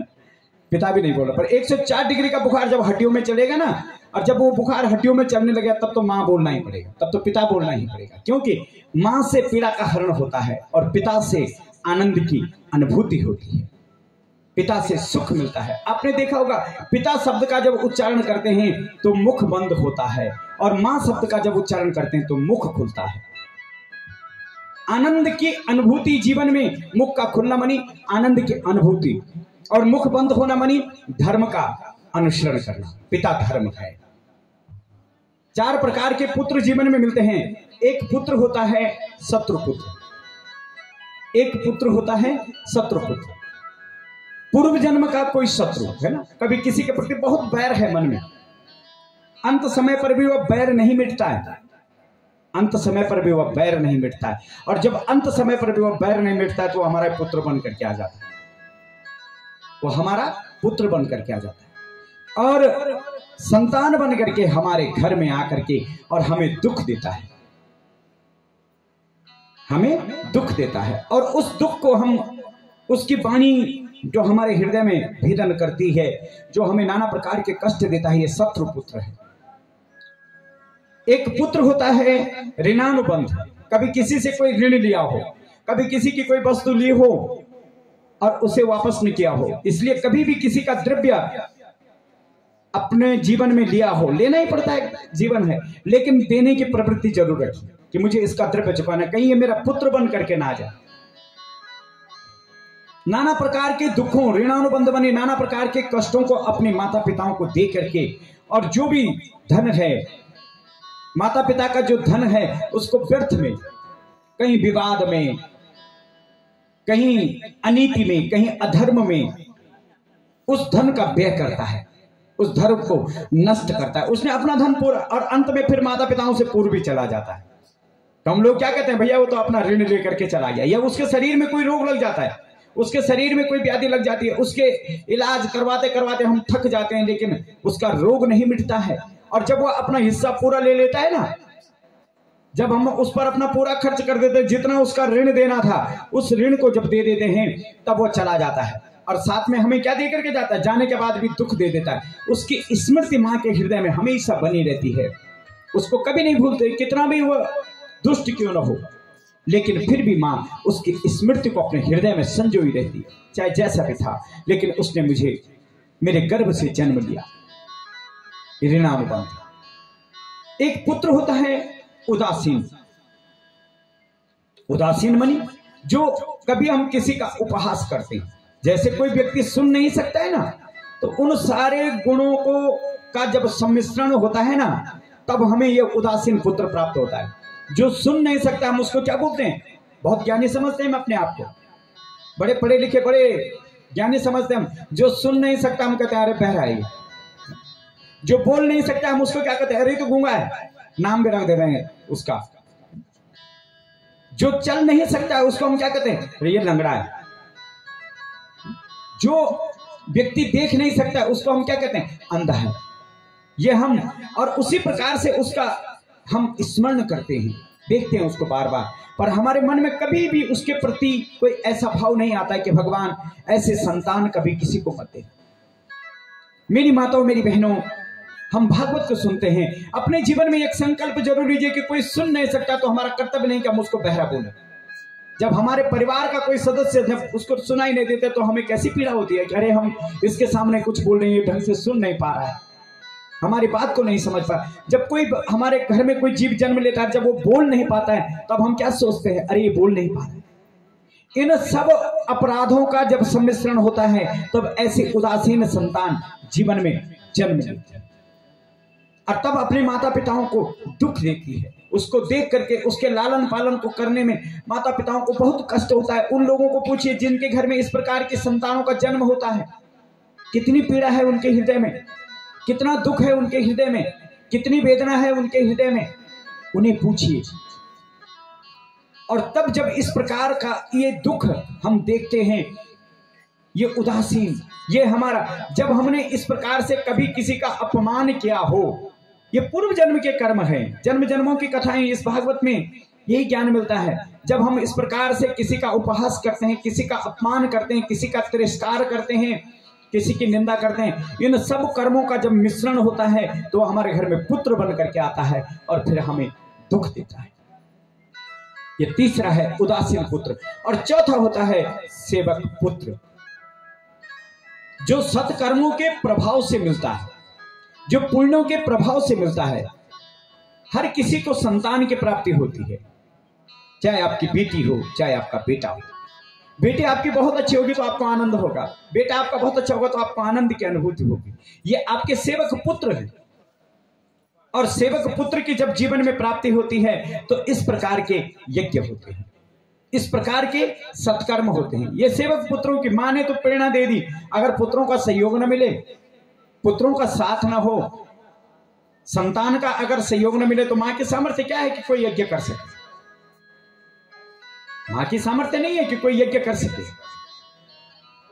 मां की सामर्थ्य तभी बनती है जब संतान का सहयोग मिलता है। और जब इस प्रकार का सहयोग मिलता है तो हमें इस प्रकार के यज्ञ प्राप्त होते हैं।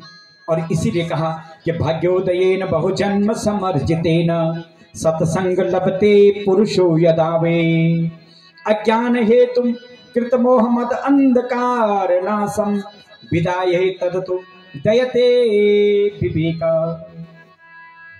और इस प्रकार से कथा में प्रवेश करते हैं।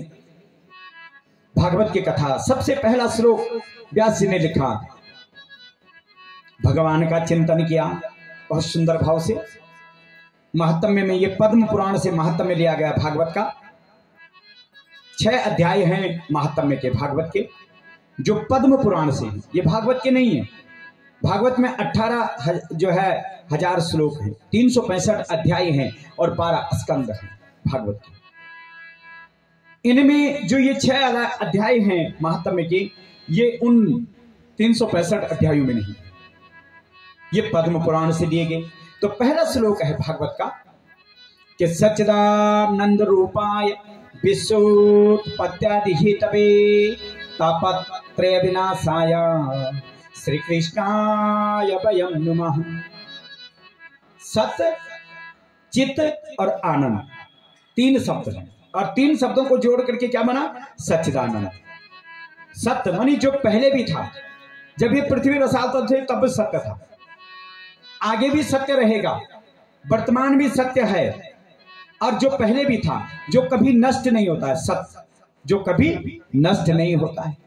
चित्त मानी हमारा मन, चित्त मानी हमारा मन, और आनंद जो हमारे भीतर है, जो हमारे भीतर है। जैसे दूध है ना, दूध से मक्खन भी प्राप्त होता है, दूध से घी भी प्राप्त होता है, ये सब दूध में ही विद्यमान है। लेकिन जब वो उस दूध से परिणित हो जाता है, अलग हो जाता है, तो उसके भाव अलग अलग हो जाते हैं। दूध से दही बन जाता है, दूध में अगर खट्टापन डाल दिया तो दही बन गया। अब दही से ही मक्खन की प्राप्ति होती है, लेकिन ऐसा नहीं है कि आपने दही डाल दिया पात्र में और उससे मक्खन मिल जाएगा, नहीं। उस दही का मंथन करना पड़ेगा, उस दही का मंथन करना पड़ेगा। भगवान उस आनंद को जो हमारे भीतर है, उस आनंद को प्राप्त करने के लिए इस जीवन का मंथन करना पड़ेगा, मथना पड़ेगा अपने जीवन को। जब तक हम अपने जीवन को मथेंगे नहीं, तब तक हमें आनंद की प्राप्ति नहीं होगी। हम बाहर ढूंढते हैं आनंद। कोई बाजार में गए, कोई वस्तु, बहुत शरीर के दो स्वरूप बताए गए, एक परमार्थिक स्वरूप और एक है व्यावहारिक स्वरूप। परमार्थिक स्वरूप हमेशा ईश्वर का चिंतन करता है और व्यावहारिक स्वरूप हमेशा संसार का चिंतन करता है। व्यावहारिक स्वरूप का सुख क्षणिक है और परमार्थिक स्वरूप का जो चिंतन है वह कभी नष्ट नहीं होता। जैसे ज्ञान है, ज्ञान एक बार जीवन में जब प्राप्त हो जाता है तो ज्ञान कभी नष्ट नहीं होता। लेकिन व्यावहारिक स्वरूप, हम अपने लिए कोई वस्त्र खरीद करके लाते हैं, है? बाजार से गए, कोई वस्त्र खरीद करके लिया, लेकिन उसका सुख क्षणिक है। 2-4 दिन तो खूब उसको संभाल के रखते हैं, इसमें कोई क्रीस न पड़ जाइए, साड़ी खराब ना हो जाइए, पैंट खराब ना हो जाइए, मैंने नहीं है। और 2-4 महीने बाद वो फिर पुरानी हो जाती है। अरे अब तो 6 महीने हो गए खरीदे हुए, अब तो साल भर हो गया इसको खरीदे हुए, पुरानी हो। उसका सुख, जैसे शाम को बना हुआ भोजन, सुबह का बनाया हुआ भोजन दिन में ग्रहण करते हैं तो उसका नाम सुबह का जुड़ जाता है। अरे ये तो सुबह का बना रखा था, नाश्ते में बनाया था दिन में। और दिन का बनाया हुआ भोजन जब शाम को ग्रहण करते हैं तो बासी हो जाता है, जबकि बिल्कुल ताजा है, वो कुछ नहीं है उसमें, लेकिन वो दिन से बना हुआ है, क्योंकि वो व्यावहारिक है। और जो परमार्थिक है, अब हम परमार्थिक स्वरूप को कैसे पहचानेंगे? परमार्थिक स्वरूप में हमेशा ईश्वर हमारे अंदर विद्यमान होता है। कैसे पहचानेंगे? हम कहीं पर बैठे हुए किसी की निंदा कर रहे हैं, किसी की चुगली कर रहे हैं, सीधी भाषा में समझा रहा हूं, तो हमें क्या होता है? डर लगती है। हम क्या कहते हैं? भैया मैंने तुम्हें तो बता दी उसकी बात, पर उसको मत बताना कि मेरा नाम मत बोलना। डर लग रही है। उस भय को देने वाला जो तत्व वही ब्रह्म है, जो हमारे भीतर बैठा हुआ है, जो कह रहा है तो काम तो कर रहा है पर अच्छा नहीं कर रहा है, इससे तेरी प्रतिष्ठा, तेरा मान, तेरा पद नष्ट हो सकता है, होगा, तो कार्य अच्छा नहीं कर रहा है, इसलिए हमको डर लग रही है। मैंने प्रेम में आकर के इसको तो बता दिया कि भैया मैं जरा उसकी चुगली लगा दूं, इसको बहुत अच्छा लग रहा है मुझे उसकी चुगली लगाने में, लेकिन डर भी लग रही है, अगर इसने मेरा नाम उसके सामने ले लिया तो गई मेरी प्रतिष्ठा। उस भय को देने वाला जो तत्व है वही ब्रह्म है, जो हमारे अंदर बैठा हुआ है, जो हमेशा हमें धर्म के प्रति प्रेरित करता है और अधर्म से जो हमें बचाता है, वही ब्रह्म है। वह आनंद, उस दही का जब मंत्र, अब विशेषता देखिए, दूध मीठा है, दही में खट्टापन आ जाता है, लेकिन जब उस दही का मंथन करते हैं ना तो उसका खट्टापन भी दूर हो जाता है, उसका मीठापन भी, उससे जो मक्खन प्राप्त होता है, कोमल निर्मल आनंद को देने वाला, यही मानव जीवन है। मां के गर्भ से जब एक बच्चे का जन्म होता है तो उसके अंदर कोई विकार नहीं है, वह संसार की तरफ बढ़ता है, सांसारिक विषयों को ग्रहण करता है धीरे धीरे, पर उन विकारों को, अब संसारिक सारे विषयों को अपने जीवन में ग्रहण करेगा तो उसे जीवन में सुख नहीं मिलेगा। इसलिए उसके हाथ में हम क्या करते हैं? ज्ञान रूपी मथानी पकड़ा देते हैं, उसको स्कूल भेजते हैं, जाओ कुछ सीखो, ताकि अपने जीवन का मंथन कर सके, अपने उस ज्ञान से अपने जीवन का मंथन कर सके। और जब वो अपने जीवन का मंथन करेगा तो उससे जीवन में आनंद की प्राप्ति होगी, सुख की प्राप्ति होगी। इस प्रकार से भगवान का बंधन करते हुए शौनकादि ऋषि नैमिषारण्य के तीर्थ में, शौनकादि ऋषि नैमिषारण्य, नैमिष का अर्थ होता है चक्र और अरण्य शब्द का अर्थ होता है जंगल, वहां एक जंगल है। एक समय की बात है, कथा आती है इसके विषय में, बलराम जी तीर्थ यात्रा के लिए गए, और जब बलराम जी तीर्थ यात्रा से आए तो बलराम जी ने देखा यहां पर समस्त संत महात्मा शौनकादि ऋषि बैठे हुए हैं, और रोमहर्षण जी, व्यास जी के 5 शिष्य हुए, जिसमें से उन्होंने 4 शिष्य को 4 वेद दिया, आगे वर्णन आएगा इसी भागवत में, और 5वें शिष्य रोमहर्षण जी, जिनको उन्होंने इतिहास, महाभारत आदि पुराणों का ज्ञान दिया, वे रोमहर्षण जी। और वहां पर इन पुराणों का ज्ञान दे रहे हैं, उपनिषदों का ज्ञान दे रहे हैं, श्रुतियों का ज्ञान दे रहे हैं, ऊंचे आसन पर बैठे हुए हैं, जैसे व्यासपीठ बनाई गई ना, ऊंचे आसन, और सारे संत महात्मा, वशिष्ठ जी, भृगु जी, च्यवन जी आदि बड़े बड़े, जिनके किसी की आयु 400 वर्ष, किसी की आयु 200 वर्ष, किसी की आयु 100 वर्ष, ऐसे वे सभी ऋषि वहां पर बैठे हुए हैं और उन रोमहर्षण जी से कथा सुन रहे हैं। रोमहर्षण जी जब कथा सुना रहे हैं तो बलराम जी तीर्थ यात्रा से आए, उन्होंने सुना, क्योंकि पूरे तीर्थ का भ्रमण कर रहे हैं। महाभारत का जब युद्ध आरंभ हुआ, बलराम जी ने कृष्ण से कहा, कन्हैया हम इस युद्ध में क्यों ना हम पांडवों के साथ में, ना हम कौरवों के साथ में, हम तो द्वारिकाधिवासी, हमारा इनसे कोई। भगवान ने कहा मैं इसीलिए तो जन्म लिया है, अधर्म को मिटाना और धर्म की स्थापना करना, यही मेरा। बलराम जी ने कहा तुम देखो अपना धर्म है तो चला। बलराम जी तीर्थ यात्रा के लिए निकल पड़े। जब बलराम जी तीर्थ यात्रा के निकल पड़े और घूमते हुए तीर्थ यात्रा से जब आए तो कहां पहुंच गए? उस नैमिषारण्य के तीर्थ में।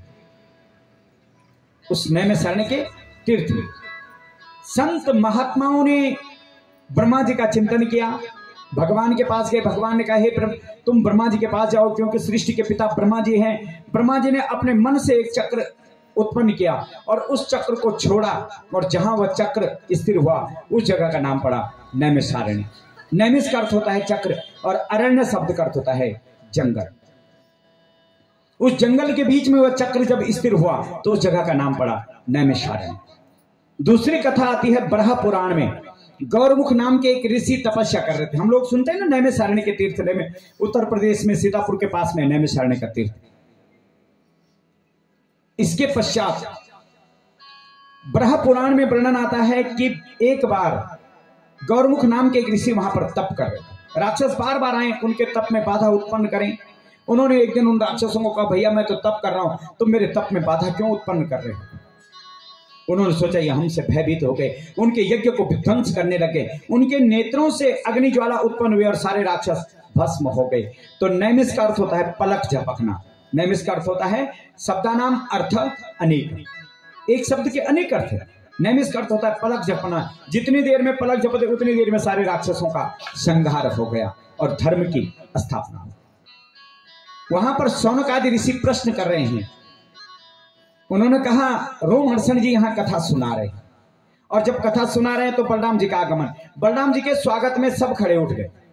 बलराम जी के स्वागत में सब खड़े उठ गए। यही आजकल की कथा। अगर कोई नेताजी अभी आ जाए ना तो किसकी कथा किसकी वार्ता, हम तो सबसे पहले छलांग लगाएंगे, मेरी फोटो आ जाए तो देखी जाएगी, है ना। सब भाग जाते हैं। हो जाए भगवान की कथा होती रहेगी तो ये तो 7 दिन में किसी की रोटी खानी है तो इन्होंने तो कुछ तो बोलना ही है। लेकिन नहीं, ये आज की परिपाटी है कथाओं। मेरी माताओं मेरी बहनों, सत्संग में जाओ तो श्रोता बन करके जाओ, श्रोता बन करके कभी मत जाओ।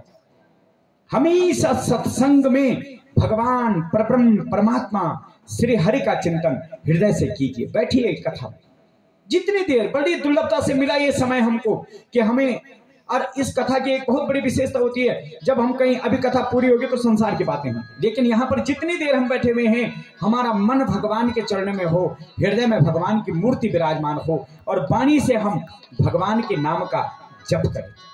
परब्रह्म परमात्मा भगवान के नाम का। अब देखिए बलराम जी कथा में तो विघ्न हो गया।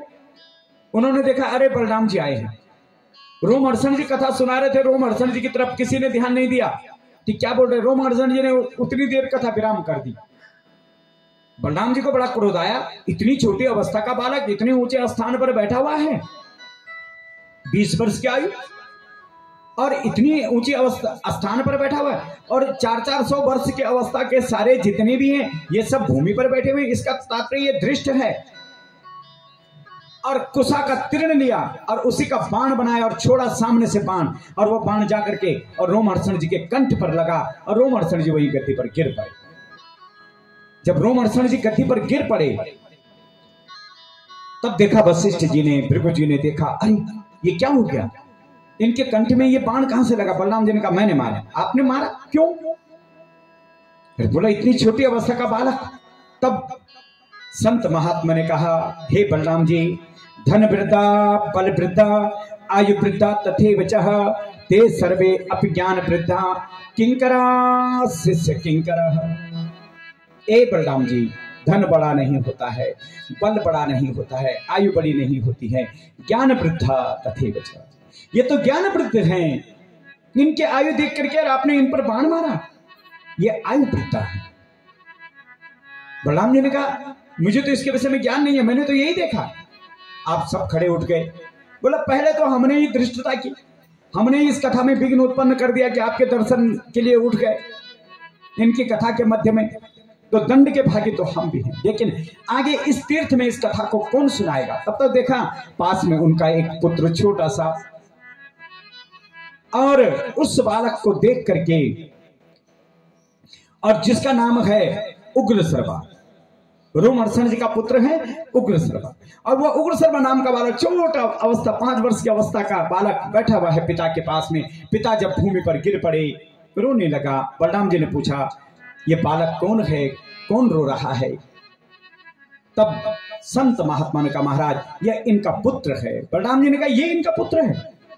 और अपने तपोबल का चिंतन करते हुए, मैंने जितने तीर्थों का भ्रमण किया, जितना तप मैंने किया, उस तप के आधार पर इनके पिता के अंदर जितना ज्ञान था, उस ज्ञान को अपने तपोबल से लेकर के और इनके पुत्र उग्रश्रवा नाम के बालक को दे देता हूं। और ये बालक इस गति पर विराजमान होकर के और इन कथाओं को आगे शौनकादि ऋषियों आपको श्रवण करवाएगा। और तब वह उग्रश्रवा नाम का बालक उस कथा को आगे और पिता के तुल्य ज्ञानी बनकर के आत्मे वे जायते पुत्र, और इस प्रकार से उस बालक का नाम सूत जी पड़ गया। तब उसका नाम उग्रश्रवा नहीं, सूत जी, इसलिए हम कथाओं में कहते हैं सूतोवाचा, सूत जी। और उस दिन से उस बालक का नाम सूत जी पड़ गया। और उसने उस नैमिषारण्य के तीर्थ में शौनकादि ऋषियों को कथा सुनाने लगे। शौनकादि ऋषियों ने पूछा, महाराज आप ज्ञान के दाता हैं, कृपा करके आप हमें बताइए।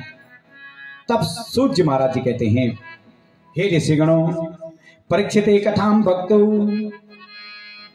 राजा परीक्षित ने जिस कथा को सुना, एक समय की बात है, राजा परीक्षित को जब अहंकार हुआ और उस अहंकार के वशीभूत होकर के अपने ज्ञान को जब उन्होंने अपने जीवन में प्राप्त किया, तो राजपाट सब छोड़ करके सुखताल नाम के तीर्थ में पहुंचे।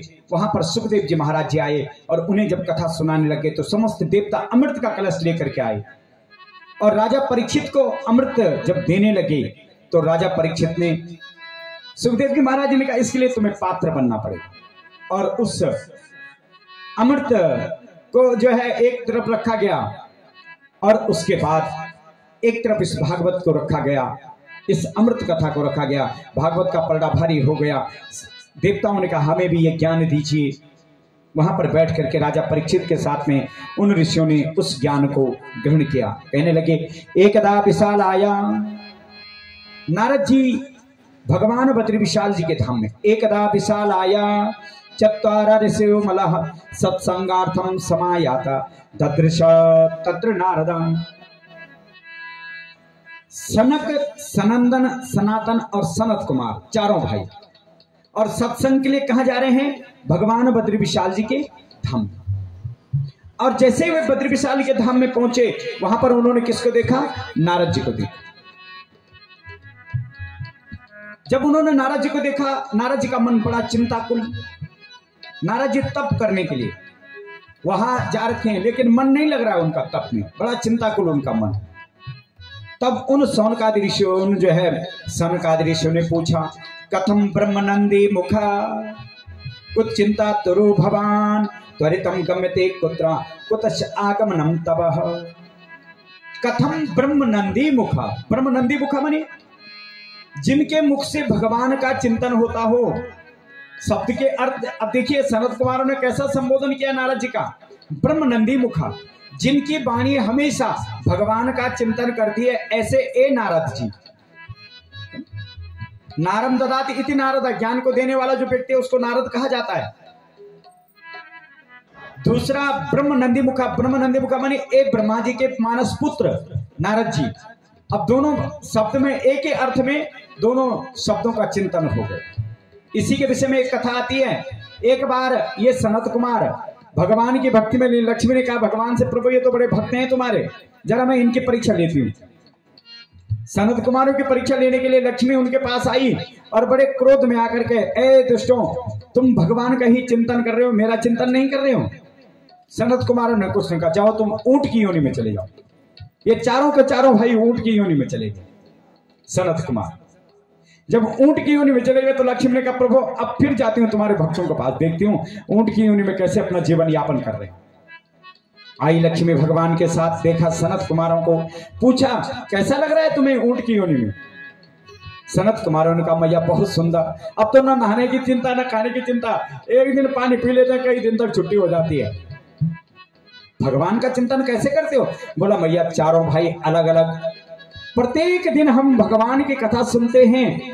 इस ऊंट की योनि में भी हम भगवान की कथा नहीं छोड़ी हमने। ठीक है, आपने दंड दे दिया, हम उस दंड को भोग रहे, लेकिन भगवान का चिंतन नहीं छोड़ा। बोला कैसे करते हो भगवान का चिंतन, तुम चारों तो ऊंट की योनि में। बोला एक भाई वक्ता बनता है और 3 भाई श्रोता बनते हैं। एक भाई कथा सुनाता है और 3 भाई कथा सुनते हैं। ऐसे हम चारों भाई इस ऊंट की योनि में भी रोज भगवान का चिंतन करते हैं, भगवान का वंदन करते हैं। सुखचरितम एनम हरि इत्यक्षर द्वयम बद्ध परिस्तकेनम मोक्षाय गमनम प्रति। उस हरि का चिंतन करते हैं। लक्ष्मी ने कहा धन्य हो, उसी समय उनको ऊंट की योनि से मुक्त कर दिया। इन्होंने पूछा नारद जी से, नारद जी ने कहा महाराज मैं क्या बताऊं, अहम तो पृथ्वी या तो गत्वा सर्वोत्तममिति पुष्करम च प्रयागम च काशिको दाबरी तथा हरि क्षेत्रम कुरुक्षेत्रम श्रीरंगम सेतु बंधनम एवमादितीर्थेषु ब्रह्ममाणा इतस्तदा। समस्त तीर्थों का भ्रमण करके आ रहा हूं, लेकिन मेरे मन को संतोष नहीं मिला। सत्यम नास्ति तपस् शौचा दया दानम न विद्यते उदर रमिणो जीव बारका कूट भाषण। न वह सत्य का अनुसरण कर रहा है, न वह तप कर रहा है, सिर्फ अपने पेट का भरण पोषण कर रहा है। कूट भाषण, वाणी में उसकी ऐसी कड़वाहट हो गई है कि जिसको सुन करके पीड़ा हो रही है। और उसके बाद कहने लगे मैंने एक अद्भुत एक दृश्य देखा पृथ्वी पर। कहने लगे जब मैं घूमने के लिए गया तब मैंने देखा वहां पर एक स्त्री। संसार की दशा क्या है कि तरुणीम प्रभुताम गेहे सालको बुद्धिदायक और कन्या विकृणो लोभात दंपत्ति नाम कलमसः। भाई बहन तो कोई साथ दे नहीं रहे तो साला सलाहकार का, आप साले ही सलाहकार होंगे, भाई कार्य तो करना ही है ना, साकार हो रहा है। और इस प्रकार से कहने लगे स्त्रियों का कामन्याम केश सोलन्या, बुरा मत मानो, स्त्रियों का सारे श्रृंगार नष्ट हो रहे हैं, सिर्फ केश ही श्रृंगार हो रहे हैं। कोई लाल कर रहा है, कोई पीला कर रहा है, कोई सफेद कर रहा है, कोई उन्हीं को घुमाने में लगे हुए है ना। सब देखते जाओ, कई बार देखते होंगे ना कि आधा सफेद हो रखे आधा लाल हो रखे, पता नहीं चला कि ये किसके। यही कामन्यम, धन्य हो व्यास जी जिन्होंने वर्षों पहले ऐसी बातें लिख ली जो आज साकार हो रही हैं। ये भागवत में लिखा हुआ व्यास जी ने वर्षों युगों पहले लिख दिया। कामन्याम केश सोलन्या, स्त्रियों के श्रृंगार सब नष्ट हो गए, पता ही नहीं चल रहा कि विवाह भी हो रखा है कि नहीं हो रखा है। कहीं न तो सिंदूर है, ना माथे पर बिंदी है, श्री स्वरूप तो कहीं दिखाई नहीं दे रहा, लेकिन केशों में श्रृंगार है, कहीं आधा सफेद तो कहीं आधा पीले, कहीं आधा लाल, कहीं आधा काले। ऐसे ही कामन्याम केश सोलन्याम, स्त्रियों के केश ही श्रृंगार बन गए। और इस प्रकार से जब मैंने देखा 8-16 जनपदा शिव 16 द्विजातया कामन्यम केश सोलम संबंध भवंति कलाभ्य। ऐसे कलयुग की मैंने दशा देखी महाराज। कलयुग का आगमन पृथ्वी पर हो चुका है महाराज। नारद जी कहने लगे किससे कह रहे हैं? सनत कुमारों से कह रहे हैं। कहां कह रहे हैं? भगवान बद्री विशाल जी के धाम में नारद जी कह रहे हैं। फिर कहने लगे अब आपको एक विचित्र घटना सुनाता हूं। एक स्त्री को मैंने देखा। कौन थी वो स्त्री? भक्ति, जिसकी दूसरी सखी है तुष्टि, पुष्टि, जो वैकुंठ में निवास कर रही है। जब भक्ति उसको बुलाती है तब आती है, वैसे नहीं आती। लेकिन भक्ति की दशा मैंने क्या देखी कि एक दिन भक्ति ने मुझे देखा। दूरा दृष्ट दूरांगता सोयम कौतकेन तदंतिकम मां दृष्टा बाला विवला बचना अप्रवी। उसने मुझे कहा देखा, उसने मुझे कहा भो भो साधु क्षणम तिष्ठा मत चिंतामपि नाशयः दर्शनम तब लोकस्य सर्वतागहरम परम। और इस प्रकार से जब उसने मुझे देखा और कहा महाराज आप क्षण भर ठहर जाइए। जब उसने मुझे देखा, संत महात्माओं की दशा जब मैंने देखी तो आश्रम तो क्या बन गए? गृहस्थ आश्रम बन गए। अब कहीं आश्रम नहीं है, वो तो सबके गृहस्थ आश्रम। हमारे गुरु जी कहते थे बेटा कलयुग में संत कम और संत ज्यादा मिलेंगे, साधु कम और साधु ज्यादा मिलेंगे, है ना। वास्तव में कलयुग की दशा संत महात्माओं की तो कहीं दुर्गति हो रही है। इस प्रकार से कहने लगे। उसने मुझे जब देखा, कहा महाराज आपके दर्शन मात्र से मेरे दुख दूर हो। मैं उसके पास गया, मैंने पूछा उससे तुम कौन हो। उसने अपना परिचय दिया कि मैं भक्ति हूं और ये दो मेरे जो पुत्र हैं ज्ञान और वैराग्य हैं, ये अचेत अवस्था में पड़े हुए हैं। वृंदावन धाम में मैं पुष्ट हो गई। तब भक्ति कह रही है कि उत्पन्नम द्रविड़ साहम वृद्धि कर्नाटको गता क्वचिन क्वचिन महाराष्ट्रे गुर्जरे जीर्णताम गता। द्रविड़ आदि प्रांतों में मेरी उत्पत्ति हुई, वृद्धि में कर्नाटक में हुई, और गुजरात आदि प्रांतों में जब मैं आई तो मेरे पुत्र वृद्धत्व को प्राप्त होने लग गए। और जैसे मैं वृंदावन धाम में पहुंची, मेरे ये दोनों पुत्र अचेत हो गए, ज्ञान और वैराग्य, और मैं पुष्ट हो गई। माँ को वृद्ध होना चाहिए और पुत्रों को यौवन होना चाहिए, लेकिन यहाँ तो उल्टा है। और इस प्रकार से ये जो हवा कर रही है ना, ये गंगा आदि नदियां मेरी सेवा कर रही है। मेरे पूर्व का कोई फल है जो ये मेरी सेवा कर रही है। और इस प्रकार से नारद जी कहने लगे, मैंने अपने ज्ञान से भक्ति के उस दुख को देख करके और भक्ति को ज्ञान दिया, और भक्ति ने जब मुझसे कुछ ज्ञान प्राप्त किया, उसके बाद भी उसके पुत्रों में चेतना उत्पन्न नहीं हुई। और जब चेतना उत्पन्न नहीं हुई तो मैं इस बद्र विशाल धाम में आया हूं। और जब मैं इस बद्र विशाल धाम में आया हूं, तब मुझे आकाशवाणी के द्वारा ज्ञान प्राप्त हुआ कि तुम आनंद वन नाम के क्षेत्र में जाओ और वहां पर भगवान का चिंतन करो। लेकिन ये आनंद वन नाम का क्षेत्र कहाँ है? नारद जी ने कहा मुझे पता नहीं चल रहा है। तब सनत कुमारों ने कहा हरिद्वार में गंगा जी के तट पर आनंद वन नाम का क्षेत्र है। और नारद जी वहां पर आते हैं और उसके पश्चात भक्ति परमात्मा का चिंतन करते हैं। और जैसे ही वहां पर भगवान की अमृत कथा होने लग गई, धीरे धीरे धीरे धीरे सबका आगमन होने लगा। और भक्ति जो वृंदावन में बैठी हुई थी, जो दोनों पुत्र अचेत पड़े हुए थे, इस भागवत गर्जत सा भागवत, इस भागवत की गर्जना जब उस आनंद वन नाम के क्षेत्र में होने लग गई, भक्ति के दोनों के पुत्रों में जब इसके स्वर गुंजायमान होने लग गए, तो वे पुष्ट हो गए। और पुष्ट होकर के और चलते चलते आनंद वन नाम के क्षेत्र में आए और भगवान का चिंतन करने लग गए, भगवान का वंदन करने लग गए। श्री कृष्ण गोविंद हरे मुरारी, हे नाथ नारायण वासुदेवा। श्री कृष्ण गोविंद हरे मुरारी, हे नाथ नारायण वासुदेवा। गोविंद मेरी यह प्रार्थना है, भूलो न मैं नाम कभी तुम्हारा।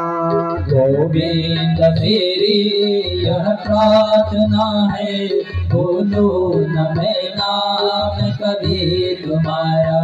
निष्काम होके दिन रात गाऊं, गोविंद दामोदर माधवेति। निष्काम होके दिन रात गाऊं, गोविंद दामोदर माधवेति। श्री कृष्ण गोविंद हरे मुरारी, हे नाथ नारायण वासुदेवा। श्री कृष्ण गोविंद हरे मुरारी, हे नाथ नारायण वासुदेवा। देहांत काले तुम सामने हो, बंसी बजाते मन को लुभाते। देहांत काले तुम सामने हो, बंसी बजाते मन को लुभाते। गाता मैं नाथ यही तन त्यागूं, गोविंद दामोदर माधवेति। गाता यही मैं नाथ त्यागो, गोविंद दामोदर माधवेति। श्री कृष्ण गोविंद हरे मुरारी, हे नाथ नारायण वासुदेवा। श्री कृष्ण गोविंद हरे मुरारी, हे नाथ नारायण वासुदेव। बोले वासुदेव भगवान की। भक्ति के दोनों पुष्ट जो है पुत्र पुष्ट हो गए, ज्ञान और वैराग्य। देखिए भगवान की कथा का महत्व, कहाँ वृंदावन और कहाँ आनंद वन नाम का क्षेत्र। और जब भक्ति की गर्जना होने लग गई, नारद जी ने कहा आज मेरा जीवन धन्य हो गया। ये भागवत की कथा 7 दिन की कथा है और प्रत्येक दिन की कथा का अपना एक महत्व है। पहले दिन की कथा है धर्म। पहले दिन की कथा क्या है? धर्म की स्थापना। आज हम भागवत जी का आगमन घर में उनकी स्थापना, धर्म की स्थापना, मंडप का निर्माण आदि, स्वजनों का निमंत्रण, ये पहले दिन। दूसरे दिन की कथा का महत्व अर्थ, जीवन में कुछ प्राप्त करना। एक हुंदी सरदार, एक हुंदी सार। तैन करी कथा तो मैं कम थोड़ी नहीं, मैं बहुत रुपए मैं फूक सकूं, है ना। एक हुंदी श्रद्धा मनी समर्पण भगवान के प्रति। ये 7 दिन हमारे व्यर्थ न जाए। इन 7 दिनों में जिस धर्म की हमने स्थापना की, उस धर्म को अपने जीवन में प्राप्त कर सके। अपने अंदर के विकारों को त्यागें, अपने अंदर के छल कपट द्वेष पापावृत्ति का त्याग करें और धर्म की स्थापना हम अपने जीवन में प्राप्त करें। माँ का जीवन धन्य, इन्होंने कुछ नहीं ले जाना साथ में, लेकिन इस धर्म की स्थापना जो अपनी कुल 21 पीढ़ी के पितरों को तार दिया है। भागवत से 21 पीढ़ी के पितरों का उद्धार हो जाता है। अपने कुल का, अपने वंश का उद्धार कर दिया इस धर्म की स्थापना। और उस धर्म की जो स्थापना आज इस मां के द्वारा, इस धर्म का यहाँ पर जो रोपण, इस वृक्ष का जो रोपण किया गया है, पिबतो भागवतम रसमालयम, इस रस को हम अपने जीवन में जितना पान कर सकें उतना हम करें। दूसरे दिन मानी इससे हमें कुछ अर्थ की प्राप्ति हो, इससे हम अपने जीवन में कुछ प्राप्त कर सकें। तीसरे दिन की कथा का महत्व है विषय, वासनाएं। और जब तक हम अपने जीवन में कुछ प्राप्त करने का संकल्प नहीं लेंगे ना, तब तक हमें न तो विषयों पर नियंत्रण होगा, न वासनाओं पर नियंत्रण होगा, न अनीति न अधर्म का हमें ज्ञान प्राप्त होगा कि अनीति क्या है, अधर्म क्या है, और धर्म क्या है और नीति क्या है। जब तक हमारे अंदर ये संकल्प नहीं होगा, तो तीसरे दिन की कथा में हमें उन समस्त विषयों पर हमारा नियंत्रण हो जाता है और अनीति अधर्म हमारे जीवन से चले जाते हैं और धर्म की स्थापना हमारे जीवन में होती है।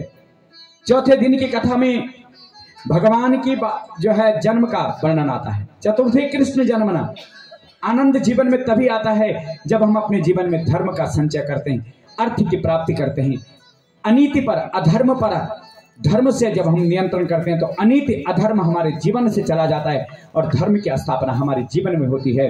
तो आनंद, भगवान का आगमन, भगवान का जन्म होना मानी भगवान का आगमन हमारे जीवन में होता है। ये चौथे दिन की कथा का महत्व है। पांचवें दिन की कथा भगवान की बाल लीलाओं का वर्णन। परिवार में, घर में सुख और शांति, आनंद और स्नेह का वातावरण। जब कोई बच्चे का जन्म होता है ना तो आनंद आता है, स्नेह बढ़ता है, प्रेम बढ़ता है, वात्सल्य बढ़ता है। इसी प्रकार से हमारा घर भी हो, इसी प्रकार से हमारा परिवार भी हो, इसी प्रकार का सुख, इसी प्रकार का आनंद, इसी प्रकार का उत्सव हमारे जीवन में हो। ये पांचवें दिन। छठे दिन की कथा में भगवान के गृहस्थ का वर्णन आता है। हमारे गृहस्थ में, भगवान के गृहस्थ में 6 दिन का बच्चा प्रथमबासुर नाम का दत्ते उठाता है और समुद्र में फेंक देता है। लेकिन जहां धर्म है वहां पर सुख की प्राप्ति होती है, ज्ञान मिलता है भगवान के गृहस्थ से। उसके बाद 7वें दिन की कथा का भगवान का परम धाम, सुखदेव जी महाराज जी का परम धाम। हमने इस मानव देह को धारण किया है और जितने दिन हम अपने इस जीवन को यापन करें सुख से, आनंद से, और अंत में जब हमें प्राप्त हो तो परम धाम की प्राप्ति हो। जाकर के हर कोई व्यक्ति जाने के बाद भी हमारा स्मरण करे। ये नहीं वो कि चली गई आफत मोहल्ले से, बढ़िया हो गया, आफत टल गई, अब तो सुख मिल जाएगा इस गली में, शांति मिल जाएगी इस गली में, ये भाव ना हो किसी का। जब भी हम जाएं तो सबके अंदर हमारे प्रति एक स्नेह हो। हर कोई व्यक्ति उस स्नेह, उस वात्सल्य से हमारा ऐसा ज्ञान भगवान हमें प्रदान करना, ये 7 दिन की कथाओं का एक महत्व है। परिवार, भागवत की कथा का एक बहुत विशेषता होती है मेरी माताओं, मेरी बहनों। जब हम आते हैं सत्संग में तो मंडप की परिक्रमा जरूर करें। मंडप की परिक्रमा आए तो भगवान से प्रार्थना करें, हे परमात्मा, पूर्व के तेव पुण्य नाम, पूर्व के वे कोई पुण्य उदय हुए, आज तेरी सत्संग का लाभ हमें जीवन में मिला। और जब जाएं तब भी मंडप की परिक्रमा करके जरूर जाएं। हम लोगों को तब चिंता हो जाती, प्रसाद के खाएं और भागें, किसकी परिक्रमा किसका कुछ नहीं। जाएं तो धन्यवाद भगवान का जरूर करें, हे परमात्मा, आज का दिन आनंद से व्यतीत हुआ, तुम्हारा सत्संग हमें जीवन में मिला, इसलिए मंडप की परिक्रमा करते हुए और धन्यवाद उस भगवान का करें।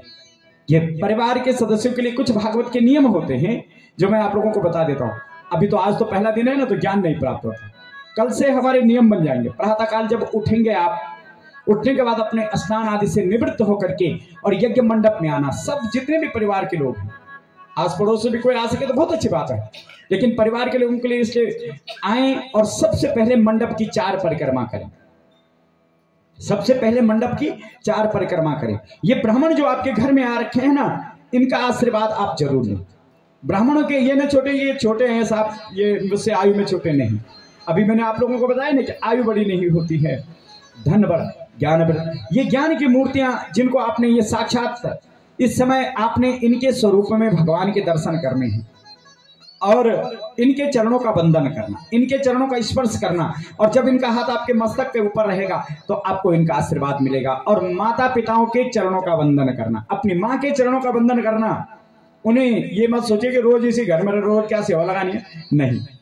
उन चरणों का वंदन करना, उनका आशीर्वाद देना, यही भागवत का नियम है, यही भागवत का। तभी मिलेगी कथा, नहीं तो ये कथा तो फिर वही सार हो जाएगी, दूसरे की देखा देखी हो जाएगी। नहीं, इससे प्राप्त करें 4 परिक्रमाएं। उसके बाद जब कथा आरंभ होती है शाम को, तो कथा आरंभ होने से पहले श्रोताओं को, विशेषकर परिवार के लोगों को, आस पड़ोस के लोग तो आते हैं, अपने अपने समय पर आते हैं, जैसे जैसे जिसको समय होता है, लेकिन परिवार के लोगों का विशेष कर्तव्य होता है कि व्यास जी का जब व्यासपीठ पर, आज तो प्रथम दिवस है, व्यास जी का जब व्यासपीठ पर कथा के लिए आगमन होता है तो उससे पूर्व आप लोग कथा मंडप में हों। और जब आप हो, आप ये मत सोचना कि मैं कोई अपने लिए बता रहा हूँ, नियम बता रहा हूँ भागवत के। और जब व्यासपीठ पर विराजमान हो तो इस भाव से खड़े उठ करके और उनके भाव का चिंतन करना कि परब्रह्म परमात्मा का आगमन हो रहा है। और इस भाव से तो कथा से पूर्व, आरंभ होने से पूर्व, और आजकल तो बहुत सुंदर है कि हमारी संगीत मंडली बैठ जाती है और उन्होंने भजन कीर्तन आरंभ किया तो पता चल जाता है कि अब कथा आरंभ होने लग गई। तो इस प्रकार से कथा की नियम है। आज तो प्रथम दिवस है, कल से हमारी कथा के समय में परिवर्तन होगा। आज थोड़ा लेट भी हो गई, मैं नहीं चाहता हूँ कि इतना विलंब हो, क्योंकि घर गृहस्थी का आजकल जैसे अंधेरा होता है ना तो मन में जरा चिंता हो जाती है। किसी को दूध लेने जाना पड़ता है, किसी के पतिदेव घर आते हैं, तो किसी के कई कार्य हैं गृहस्थ जीवन के, तो आनंद उसी में आता है। कुछ लोग बहुत दूर दूर से आते हैं, तो जब अंधेरा हो जाता है ना तो उनको जरा भय भी होने लग जाता है कि हमें घर पहुंचना है। तो हम प्रयत्न करें कि सब लोग जो भी आए तो दूसरे दिन भी उनके मन में एक इच्छा हो कि मुझे कथा में जाना है समय से। तो कथा का समय कल से हम परिवर्तन करते हैं, आजकल के समय को देख करके 1 बजे से और 4 बजे तक। तो शुरू होते होते 5 बजे से पूर्व हमारी कथा विराम हो जाए, ठीक है ना? 1 बजे से, ठीक है, 1 बजे से, है ना? एक तो कथा शुरू होते तो 1:30 भी बज सकती, कोई ऐसी बात नहीं है, 2 बजे। पर 5 बजे से पूर्व हमारी कथा विराम हो जाए, ताकि लोग समय पर अपने घर को चले जाएं, समय पर लोग सत्संग में आएं। और 5 बजे से पूर्व यहाँ पर कल से कथा का जो समय 5 बजे कथा का विराम, कथा विराम की आरती, 3 समय की आरती होगी। पहले प्रातःकाल भगवान के वंदन की आरती होगी, दिन में जब भगवान की पूजा आदि होगी। उसके बाद कथा के विराम की आरती होगी, फिर रात्रि भगवान के शयन की आरती होगी। आज तो प्रथम दिवस है, आज तो एक ही आरती होगा, अब संध्या की बेला भी हो चुकी है, लेकिन कल से हमारे 3 समय की आरती का समय होगा। कथा विराम की आरती 5 बजे, कथा शयन की आरती भगवान की 7:30 बजे के 7:30 बजे के लगभग, ताकि 8 बजे तक सब भोजन आदि हो जाए। और ये एक नियम है कल से, और इस नियम से हम कल निरंतर 6 दिन तक, अब 1 दिन तो पूरा हो गया, 6 दिन हमारे पास शेष हैं इस कार्य को। 6 दिन का 5 दिन, 6ठे दिन तो पूर्णावती का दिवस है। 5 दिन तक हम इस नियम से इस कार्य को करेंगे तो इस कथा का फल हमें प्राप्त होगा। पूजा का समय निकी जी 9 बजे, ठीक है मेरे ख्याल से, क्योंकि सर्दियों के दिन है तो 9 तो बज ही जाएंगी। 9 से और 11 बजे तक 2 घंटे हमारे यहाँ पर सुबह भगवान की पूजा अर्चना वंदना रोज नित्य नियम से भगवान हमारे समस्त इष्ट देवताओं की, पितरों